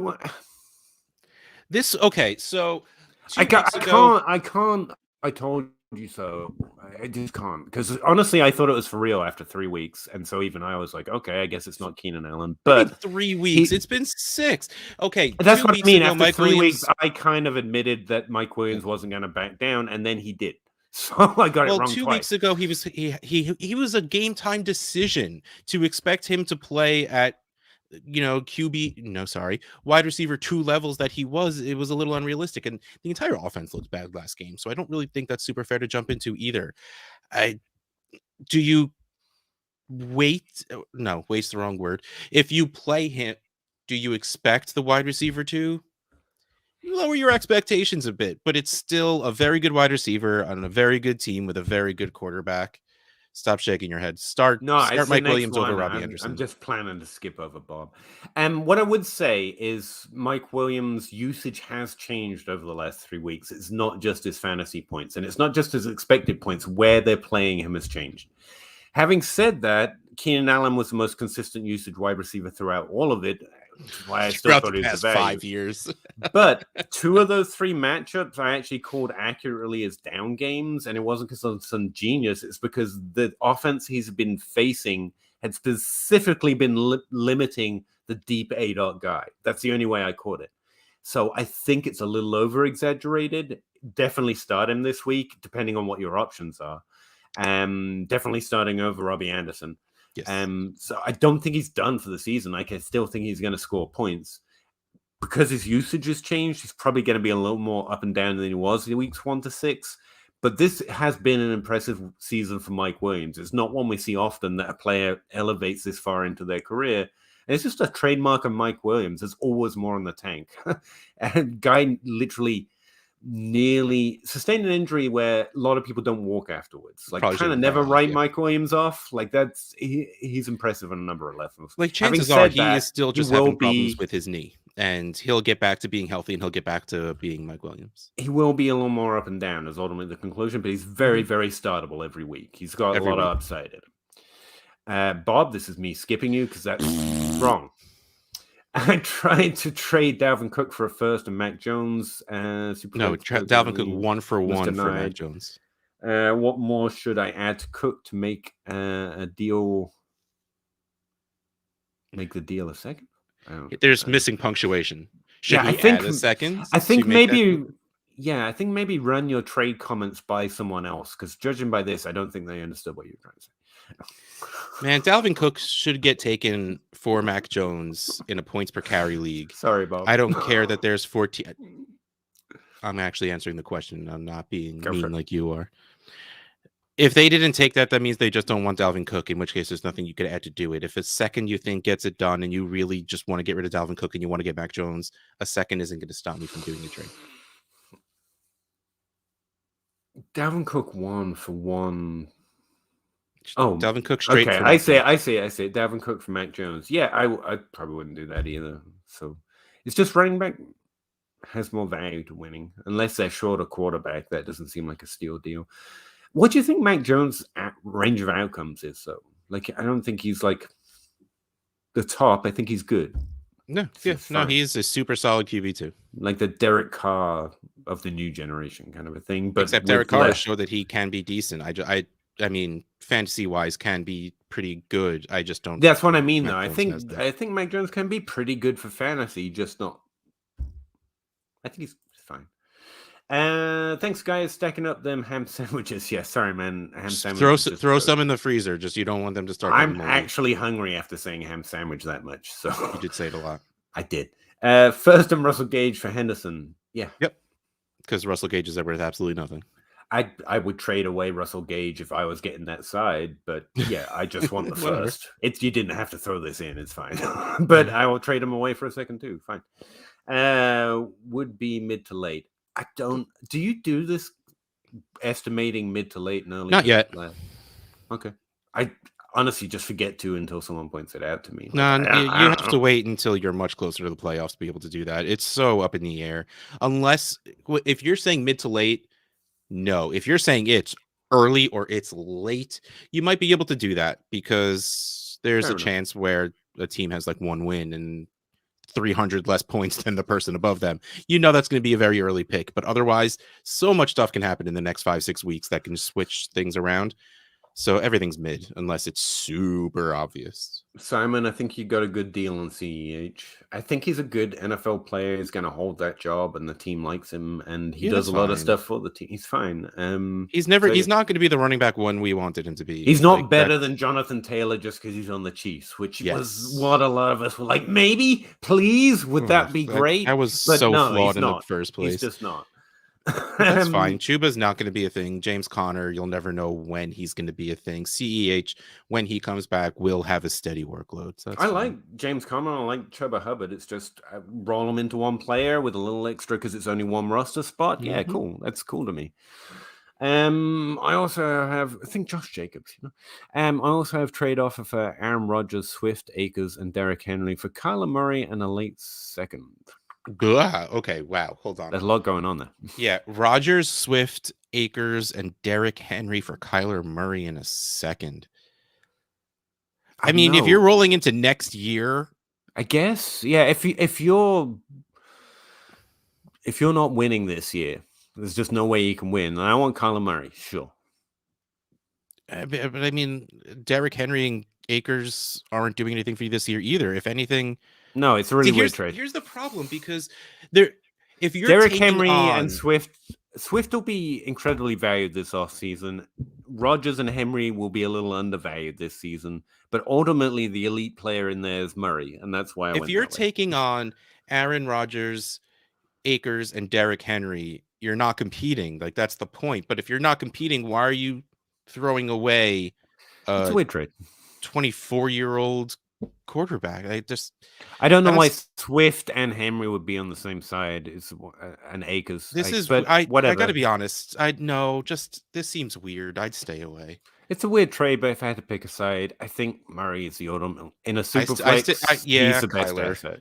And after that, it's Swift, which is why it's a weird trade. But I'd take the Murray side if I had to. I'd probably do a different thing. Well, I mean, let's put it this way: Derrick Henry's value is dead, and even when he comes back, his value is dead, which is going to make him a buy. But yes, absolutely, 1,000%. Yes, neither here nor there. Neither here nor there right now. 12-team Superflex, half-point PPR. I'm a contender. First fair, Gage and Henderson fair. Yes, get rid of Gage. What is fair value to acquire Antonio Brown in a trade? Second? I think a second's fair. Still not giving up a first for him. I don't care. I wasn't even looking at you when you came up with the same answer. Look at that. I've learned from listening to you all these years. Bob Gilchrist, Pittman equals Judy Mike Williams. Mike Williams maybe, but Mike Williams has done better this year so far. Maybe Mike Williams. Mike Williams is fair to me, but Pittman and Judy I can put together. That's fine, but I still think hashtag Team Clem's a big wide receiver. I want Mike Williams more. Judy plus Pittman. That's Pittman for Judy plus Pittman to me. So I'd take the Judy side. Chase Claypool. He's just adding to the people that Pittman equals. Oh, right. I take Pittman over Claypool. No, I take Pittman over Claypool because he's done it. In the same way I'd take Pittman over Ayuk, but I'm still interested in Ayuk. Because I think people are now like suffering shock of, the thing that wasn't going to happen and not happening. 10-team tight end premium, full rebuild plan, go for it in 23. Traded Carter, McNichols, and Claypool. Is there a question? I don't know. I think I don't know. I mean, I think that I agree. I would do that. I would trade Carter, McNichols, and Claypool if I'm just looking for next year. Yeah, that seems fine. I mean, Claypool is anybody on the Steelers is a future asset, except for Deontay and Najee, who are one now also. But Juju's a future asset. I believe in Freiermuth. I just love me some Penn State pass catchers. Chase Claypool, he will be worth anything the second they get a guy that can throw the ball more than 15 yards. I know. I think it's Claypool as Ayuk to me. I think people are going to be disappointed. I don't know. No. Yes, if people think he is Mapletron, the next coming of Megatron, then yeah, they're going to be disappointed. But he's still with a guy that can actually throw the ball, he has that 4 touchdown upside. I think he's undervalued. But if I can, he's Deshaun Jackson. Like, he has that 2 catch for 16-yard downside also. So it's depends what you're getting, but it's a fine list. It's not a list of players I would never trade away. Put it that way. It's fine if I get a good trade. Who's some players I can target by trading Cook? He means Dalvin Cook. Dalvin, not Cook. Anyone? Yeah, you should be able to get anyone, especially if they're competing this year. So you've probably got a list of 3 teams to try for, but still, yeah. You have your shot at okay. And if we're talking Superflex leagues, your quarterbacks probably start around who you think the quarterback 6 to 7 is, but wide receiver wise, running back wise, tight end wise, anyone, literally anyone. Here are the players that I'm Pitts, let's be trying to honest. trade for in any situation forever. And if you've got Cook, one of them should be available in the right trade, even if you have to add. If it's Superflex, I like Mahomes, Kyler Murray, and Lamar Jackson. I also like at running back Jonathan Taylor, Najee Harris, DeAndre Swift. Go get any of them for the future. It's still a running back, and they should be more valued this offseason. Oh, man, if you can get Jonathan Taylor for Dalvin Cook all day. You probably have to add to it, and I'd be fine if I'm trading away Cook. I'm assuming I'm not winning. Yeah, sure. Jefferson, Chase, and Lamb, if you actually want a trade that makes sense because it's not a same position trade. Beautiful. You have to add to Cook to get one of them and do it if you're not winning. Yep. Discount versions of that, Stephon Diggs. That's the guy who Calvin Ridley and Stephon Diggs, and now Calvin Ridley's gone. Stephon Diggs still getting the volume. He's still good. It's just the performance isn't there. Terry McLaurin and DJ Moore. Buy him in all situations. Love that, yeah. At tight end, I have a few names. But we're already at a point in those wide receivers where you should be getting decent pluses. Yeah, and you shouldn't be trading for tight end outside of specific situation. Unless you're getting Pitts, in which case you're going to need to add to Cook to get Pitts. Talk to Bob. He knows all about it. Yeah, talk to Bob and Bosch. Yeah, and he'll make you feel great about it. And he's smart and knows more about this than me. I just like to meme on him. But those are the list of players I would be trying to trade for in every situation. So if I'm just asked to blanket, I've got this elite asset. Who do I trade for? Those in all situations, winning, losing for next year. I think you're good. Those are the names. Ridley Truther, Cousins would be a good grab. Love him in the Superflex. Cousins super solid QB2. Yes. I'm Ron Burgundy. Hi boys. Hey John. I'm Ron Burgundy. John Bosch. I'm Ron Burgundy. Doesn't work. It's funny. He also called us boys, which again fulfills my theory that John Bosch is really the adult in the room. I mean, he's older than we're all just kids. Tim W. I'm expecting more than 3 points for Mike Williams. Oh yeah. He should be good. He's getting more than that in expected points even in his down games. So yeah, more than 3. Anyway, Rick Budley. I am a 4-3 most points in the league. Okay, so I'm competing. A rebuild team has Chubb, Mike Williams. How many picks should I get? I like this question. This man gets it. He's aggressive. Exactly how much do I have to give up to get all this thing? Of them. All of them. Chubb, the problem is here, both of these guys are going to be devalued the minute the offseason hits, but you're right. You're going to go win. I don't know who else is on your roster. Nick Chubb, try for 2, especially if it's a rebuild. Mike Williams, try 3 first for both. No, that's what I'm saying. Yeah, 3 first for both. Yeah. I think that'll probably get it done. It should, especially on a rebuilding team, to get rid of 28-year-old wide receiver and any running back. That's if it's too much, you don't have those picks. Remove Mike Williams and just go get Chubb. I mean, I'm good with that. He's so good. Hat tip, my friend. That's how I know he's watching on my Twitch channel, because that's a little hat tip gift. You don't care. Anyway. I would think we all know the hat tip you're associated with at this point. I would doubt it. STP. Anyway, my friend, I'm going to stop trying to read screen names. 1 QB rebuild for a 23. Oh, here we go. This is the whole thing that we only got the first line of last time. Carter, McNichols, Claypool got it to a contender for Ridley, Gallup, a first. AJ. Is that part of his team now? That's his team. No, that's not. Okay, so he traded Michael Carter, Jeremy McNichols, Chase Claypool, and Dallas Goedert for basically Ridley, Gallup, a first and 2 firsts. Basically 2 firsts and 2 seconds. Yeah. Okay, so no, that's fine because it's fine. Carter, we're saying, is a first. Claypool is a first in Gallup. Goedert's decent. Whatever. Tight end McNichols is literally nothing. So no, you fine. Yeah, it's fine. It's an even trade. Don't be mean, Peter. I try not to. She doesn't know you very well, I guess. Tim W. For a QB needy team in Superflex Dynasty, is Taysom Hill a league winning option? Nope. I do not believe so. Nope. I mean, he'll be fine, but he's not a league winner. I I get the rushing upside and the fact he had such an impact in those few games. Here's the thing. I literally just had to adjust a 25% interception rate for him down, and I'm kind of just triggered off that because he's going to be a regular starter now, and those few interceptions on those few passes don't count. I think no, I don't think so. I get the running upside, but I just he'll be fine. No, he'll be a fine QB too, and that's if you expect more, that's when you're going to get disappointed.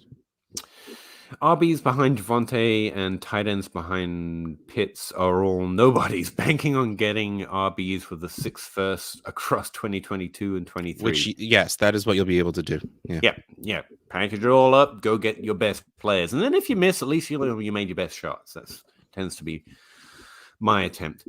Simon Denny, got it. To clear up that bit of confusion, someone offered me the trade for Kyler because I'm in a rebuild year. I had already declined it, but just wanted your opinions. Appreciate the help.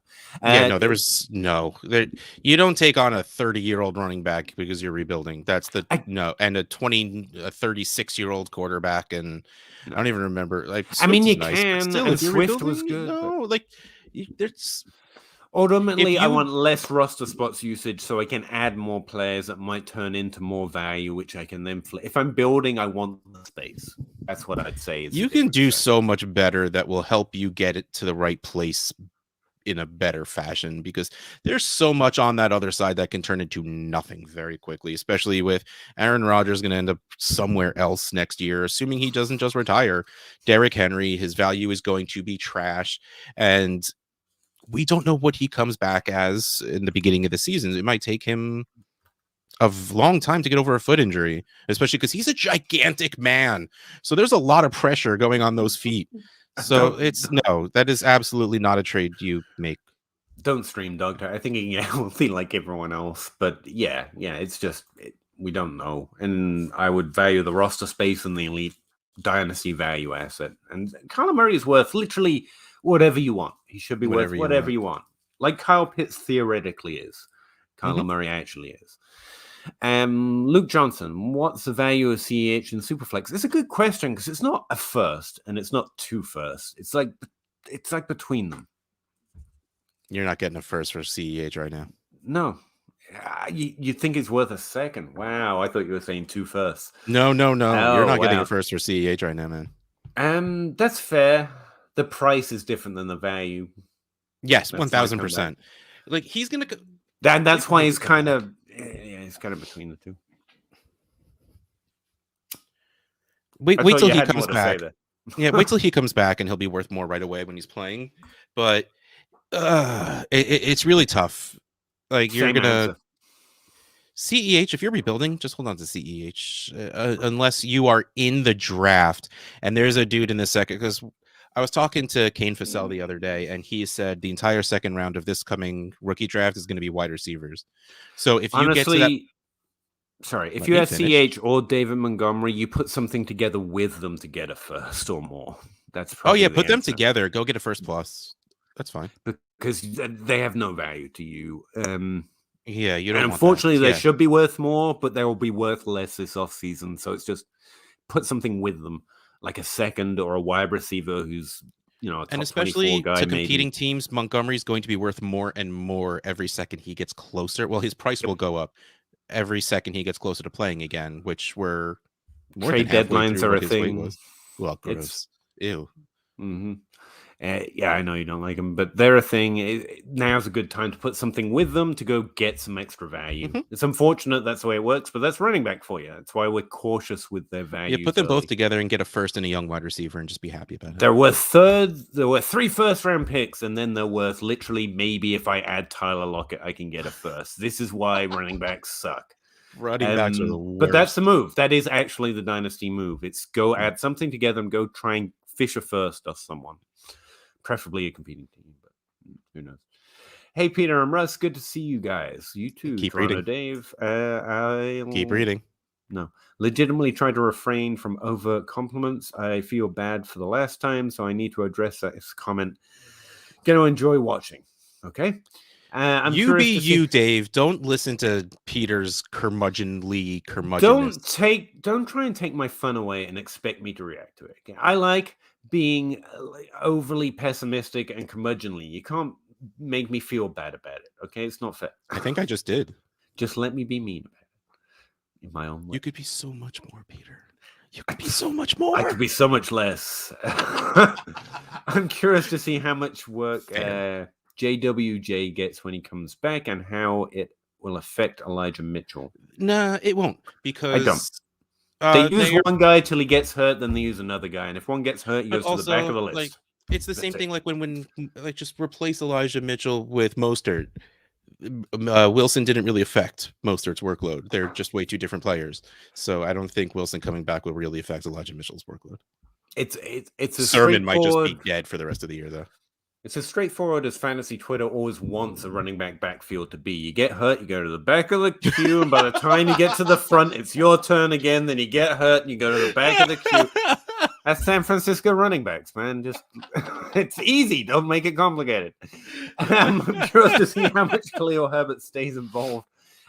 We are too. We started out that he looks legitimate to me. In the last few weeks, his usage has been pretty good. Last week was really impressive. I think he might have more of a future than most might ordinarily think, even with David Montgomery on the return. Yeah. Tim W. not contending. Trade Jerry Jeudy for a first for Terrence Marshall. I want the Jeudy side. Yeah, I just love me some Jeudy, but that is okay value. I don't think you need. That's not something you need to do now. That value, I should say, won't change. If you want to do that in 3 months, you can still get that trade done. Drop that first to a second. I still think it could get accepted, and I still want the Jeudy side. If you're getting Jeudy, I would do that. If you're trading away Jeudy, no, I would want a better player than Terrace Marshall. I would not. It depends which side. I don't know which side Tim is on here, but you want the Jeudy. It seems like he's trading Jeudy. He's asking if he should trade Jeudy away. And honestly, my answer is you don't trade Jeudy away in a rebuilding team unless you're getting a big good offer. And this is not that. Yeah, put Terrence Marshall 2 firsts. I'd give you Jeudy. Fine, whatever. You don't want to be the one left holding Terrence Marshall. I'm still holding that position, and I'm yet to be, shown up. Even if Terrace Marshall is okay, it's just not enough. I've been getting told egg was going to land on my face for not loving Terrence Marshall for a while now, and yet my face remains eggless, as my egg remains faceless. So I'm just saying. Oh my God, if I cracked an egg, then there was a face? Straight vegan. Expect it to be on the inside. Straight vegan. Lands on the. Yeah, there you go. I think we can get into the questions, man. I need food. Meat. No, can't go. I love egg. I've actually been living off egg sandwiches lately. Not that anyone cares to know. No, but I was just looking for something that was easy. It's just quick, so good. I enjoy, and I could put ketchup on. And there it was, egg sandwich. Like, why didn't I think of that before? Shut up. Ridley Truth. When do you pull the plug on a team contending? It's really hard to read.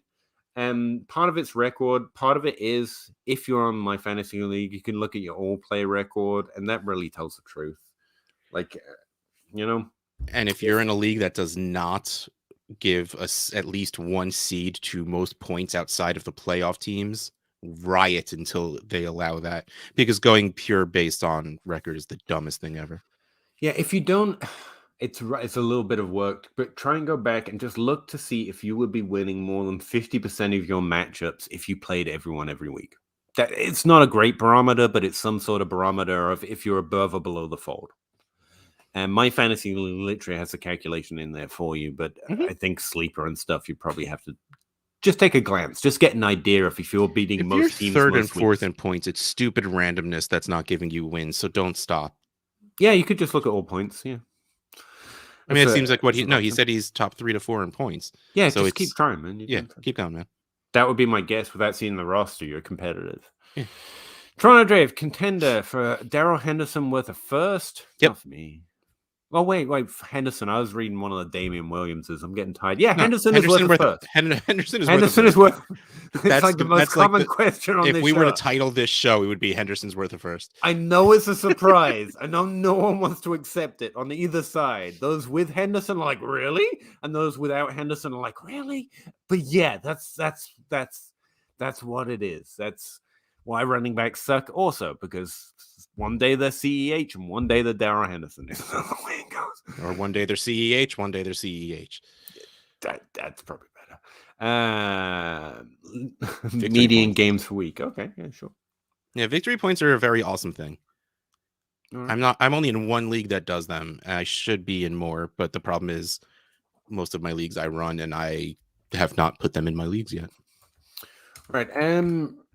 I'm running out of questions here. So I said my top 3 running backs for the rest of the season, because this was literally a question I got on Twitter. I was like, that's an interesting one, given all the injuries.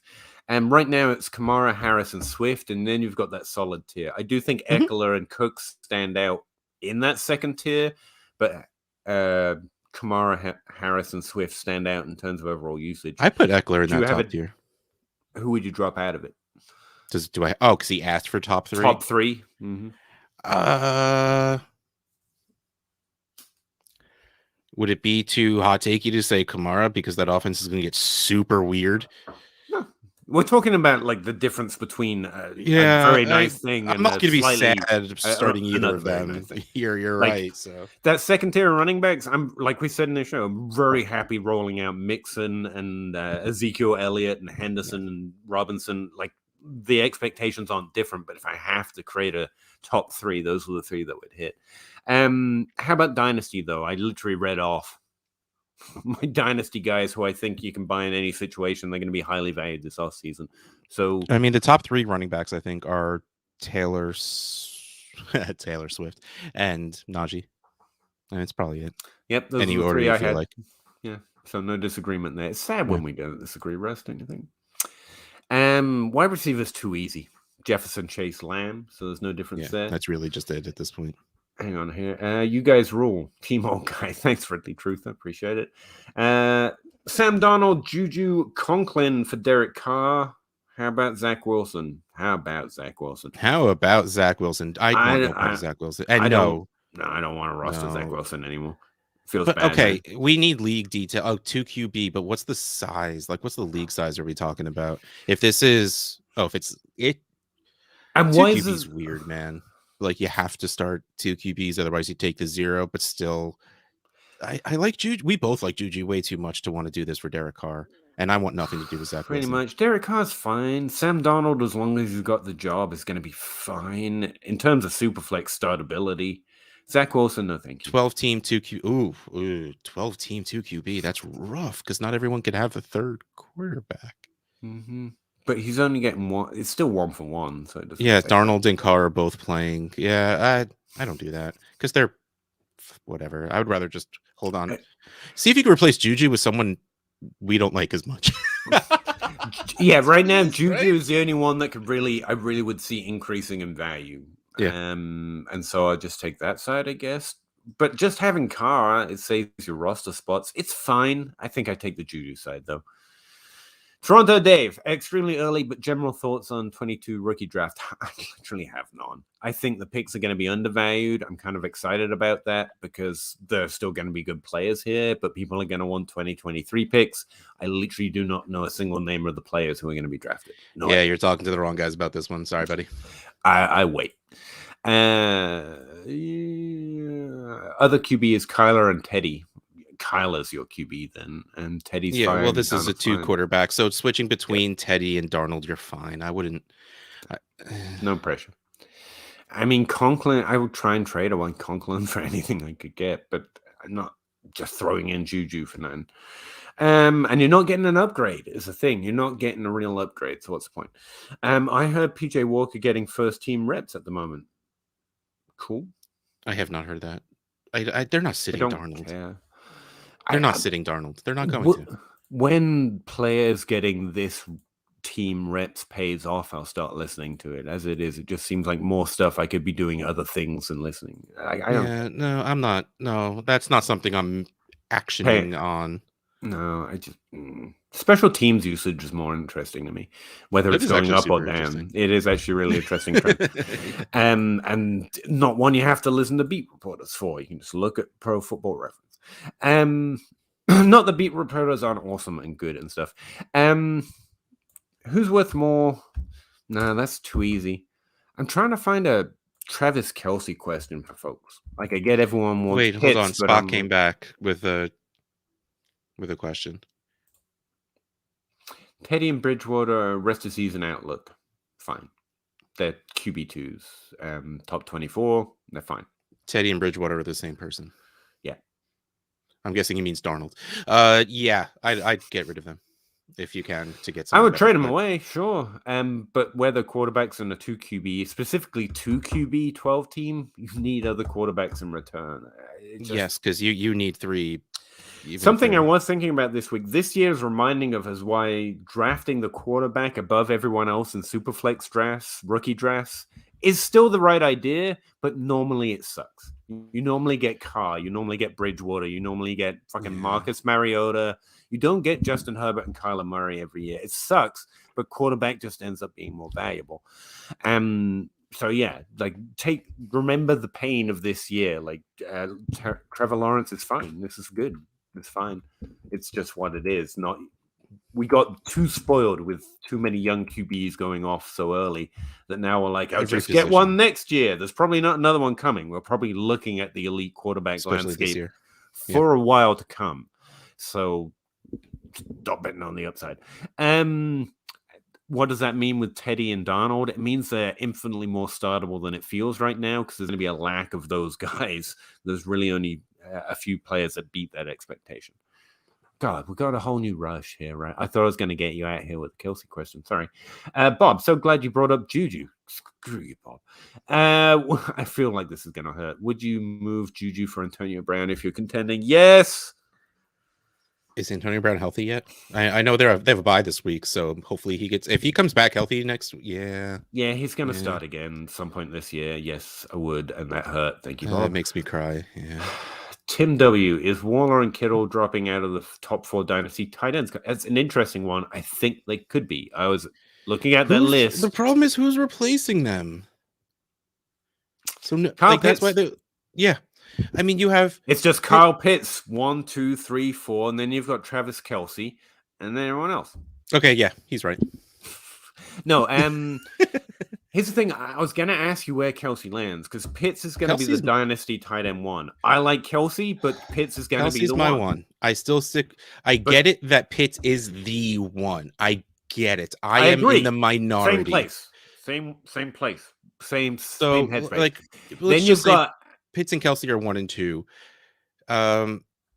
Who's the rest of the guys? Waller, Kittle, and Hawk. Who else? Andrews, Kittle, Waller. Those are going to be the guys. I therefore think Gesicki and Fant, maybe even Hawkinson, are like really interesting. Yeah, I just think there's still time before people will put Gesicki up in there. Even though he's playing like it right now, I think we need to see consistency out of it. Plus, his contract's up kind of soon, right? I think not in order, but the top 4 are going to be Kelce, Pitts, Andrews, probably Waller. He probably sticks in the top 4, actually. He's not doing what he was, but he's still doing really well for a tight end. And that's the truth. Like he's been fine. He's not putting up 25 points, but he's still putting up 16 to 18 points in my leagues, at least, 1.75. He hasn't struggled any more than Kelce has. Kelce has been down a little bit the last few games. He's been a little up and down. And Pitts has had 1 good game, but he's still clearly not dinging it. It's just tight end is a certain position. So yeah, Waller's probably going to stick in the top 4. Kittle comes in 5th, and then I think that makes Gesicki, Hunt, Hawkinson all interesting. But they're pretty much all the same value after Pitts. That's why I think Travis Kelce is so interesting, because he is the only one with that difference-making points per game outside of Waller that 1 year. And Kittle that 1 year, and Andrews that 1 year. Kelsey's the only one who's done it for multiple years. Mm-hmm. All right. Still, Teddy and Sam, we got it. Yeah. Or actually, Outhouse figured it out. I would have kept. I was just like Teddy and Bridgewater. Sure, yeah, I know that's fine. I just carried on. That makes perfect sense to me. Teddy and Darnold. I got you. Travis Etienne for Aaron Jones. Aaron Jones. I hurt my finger accepting it. Donald only took part in the walkthrough.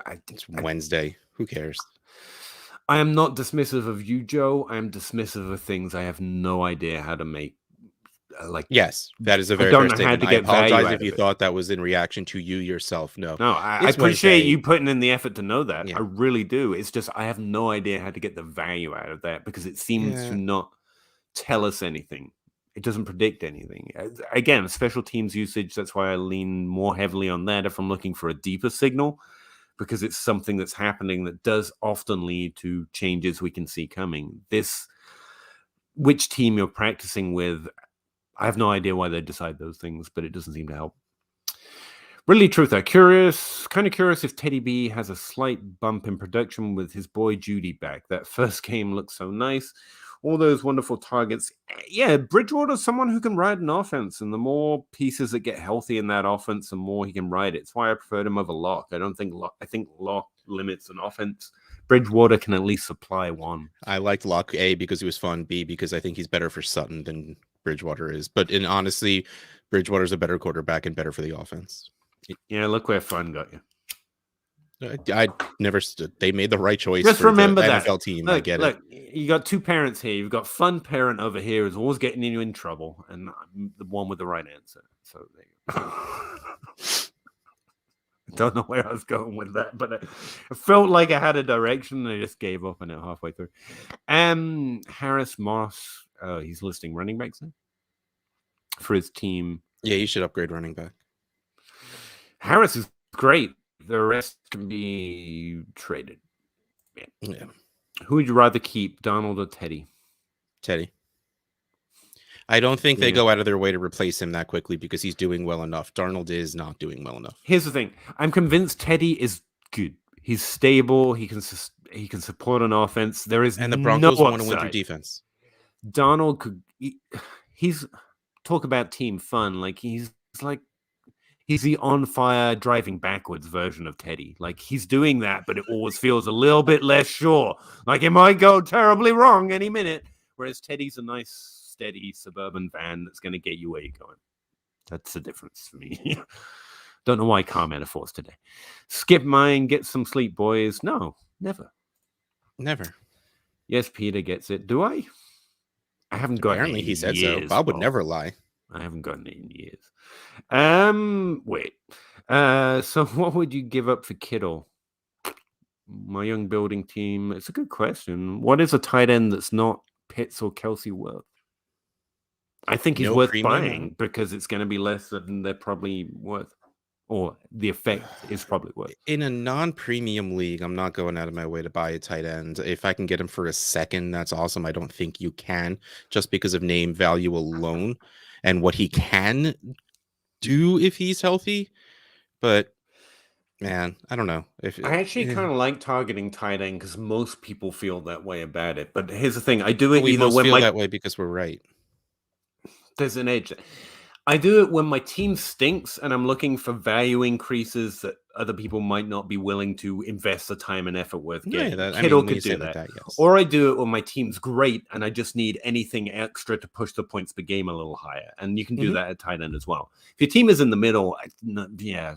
All right. So if you're even punting next year, are you giving a first? No, you must just fade tight end till you have the rest of it. If you get lucky, okay, but also in a one quarterback league, I wouldn't give up my first if I'm punting. Let's put it that way. No. If it's going to end up being an early first, the answer is absolutely not. Yeah. So getting more involved in special teams is a good sign. Yeah. Yes. Actually, the way I understand it is what you do is special teams usage is good. But the way Adam Harmstead likes to practice on Twitter is if you see their special teams usage decreasing and someone else is increasing, that probably means they're going to switch out their role in the actual game. So to put it simply, if you're returning punts and you're doing fairly well at it, and they take you off punt return duty and give it to someone on the first team, that's probably a signal you're going to get more first team usages. The way he was pointing out last week was that Myles Gaskin, my favorite running back ever, was slowly getting more special teams usage where Jalen Waddle was slowly getting less. And it coincided with Waddle starting to increase in target share. So it's not that Myles Gaskin stopped getting used. It's just they didn't want him on special teams anymore. They wanted him in their main offensive push more. And so that's the kind unless of you're signal, the Steelers and you put Antonio Brown back to return kicks because you're idiots. That makes sense. They did with Le'Veon Bell for a while, I believe. It was the weirdest thing ever. They're weird. And there was something about, I think it was Matt Friedman, Matt F. the Oracle, who had something with college special teams usage and wide receivers, where it, wide receivers that returned more kicks or something did better in the NFL. It was something. I'm trying to repeat something I probably heard 3 years ago, so just ignore that I ever said anything on this subject, and let's move on. I found that amazing. I wish you would do that every podcast. That was wonderful. Thank you, Russ. And Spot, Brandon Cooks for James Conner and James Conner for Chase Claypool. Yeah. Whatever. I mean, youth, I guess. I'd probably just take the that's what it comes down to. Yeah, that's fine. Night, Bob. Good night, Bob. Hey, thanks, man. Appreciate it. I even try to be mean to him. Look, he still says nice things. Because they know you're lying. What did we learn? 12-team Superflex, 5-3. Cool. What's you? No, I'm not going to go on a rant about record. We did that twice already. We did that. Trade Fields and Moss for Cousins and Hollywood.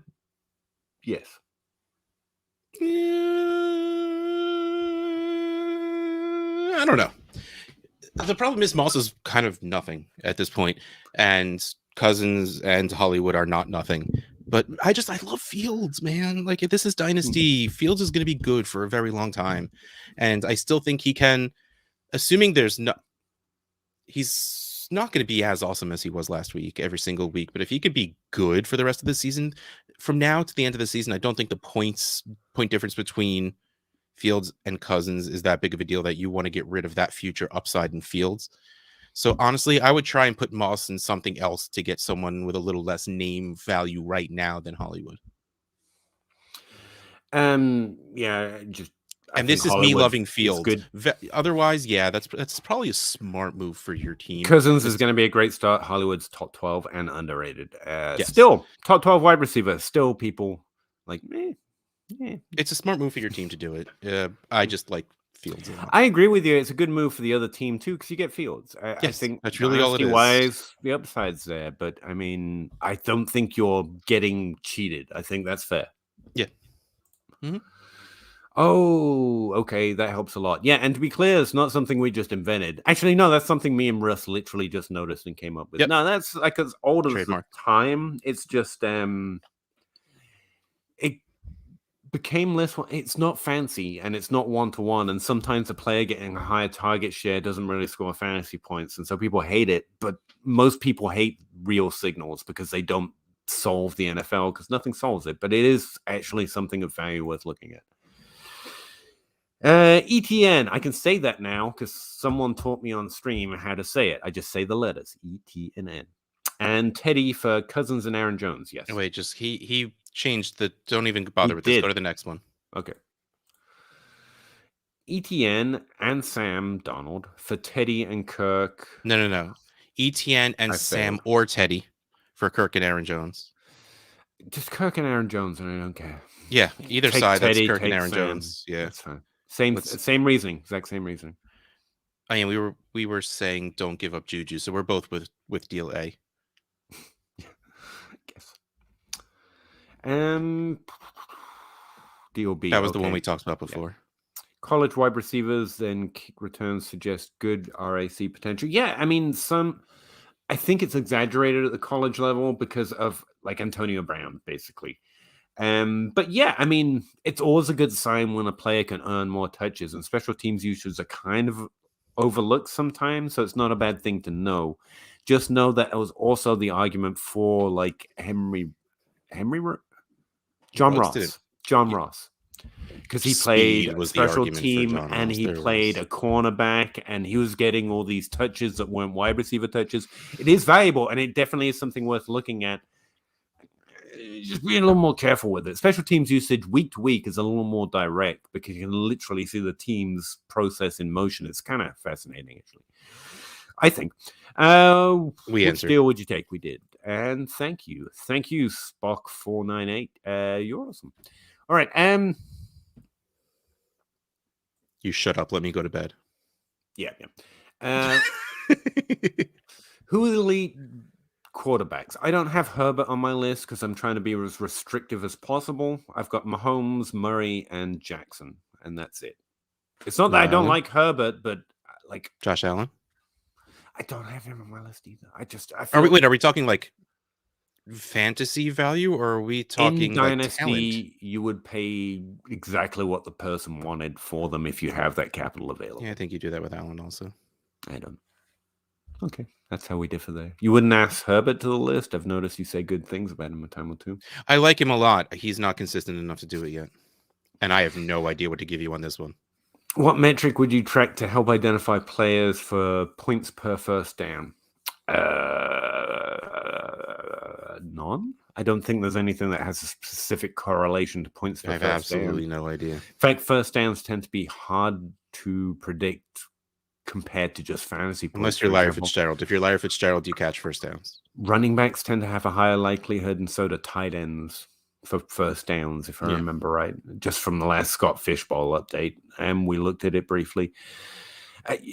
It's always just usage, and usage in certain situations. With first downs, you want players that are getting first downs on first and second down, I can tell you that, because that's where you're seeing players that are having success that should remain consistent. And that's probably they're getting a couple of yards. Oh my God, this question. College wide receivers should strength of other wide receivers will be factored Go back market share. No, like 18 months and look for Peter's podcasts. I mean, yeah, but yeah, but the two players it works for were two players playing on the same offense in the same era, and they're the only two for it to ever matter. So probably look, but mostly it's no. Peter spent an entire summer talking about this. I said the same thing for so many years. I put out so many videos. I have a whole freaking database. And I should just be, it doesn't even, I was going to say I record myself saying the same thing, but I've done that. So many times, yeah. I'm here for you, Toronto Dave. Hey, not laughing at you. Believe me, I get it. I still ask the same question and go back to verify the answer. So it's perfectly fine that you ask. This is one of my rants. It matters, but it does not have matters. No, not your bad at all. It's just very funny that you picked something that Peter has felt very strongly about and still had to at one point change the definition of the word production to try and answer the question. That is one of my favorite things in the history of fantasy football, that Peter had to change the definition of production because he wanted an answer to something. Just imagine someone asking me about vacated targets in like 5 years after Tan's already figured it out, and I've been talking about it now. That's basically competition level for market share standards. No, stop it. We've broken 2 hours. We appreciate you, Woo, but I'm checking out. Devontae Smith. All right, we're going to get out of here so Ross doesn't hate me and comes back at some point in the future. Checking the show sheet. Our outro is still, well, I guess we're done here. Really appreciate you all, and thanks very much. Bye.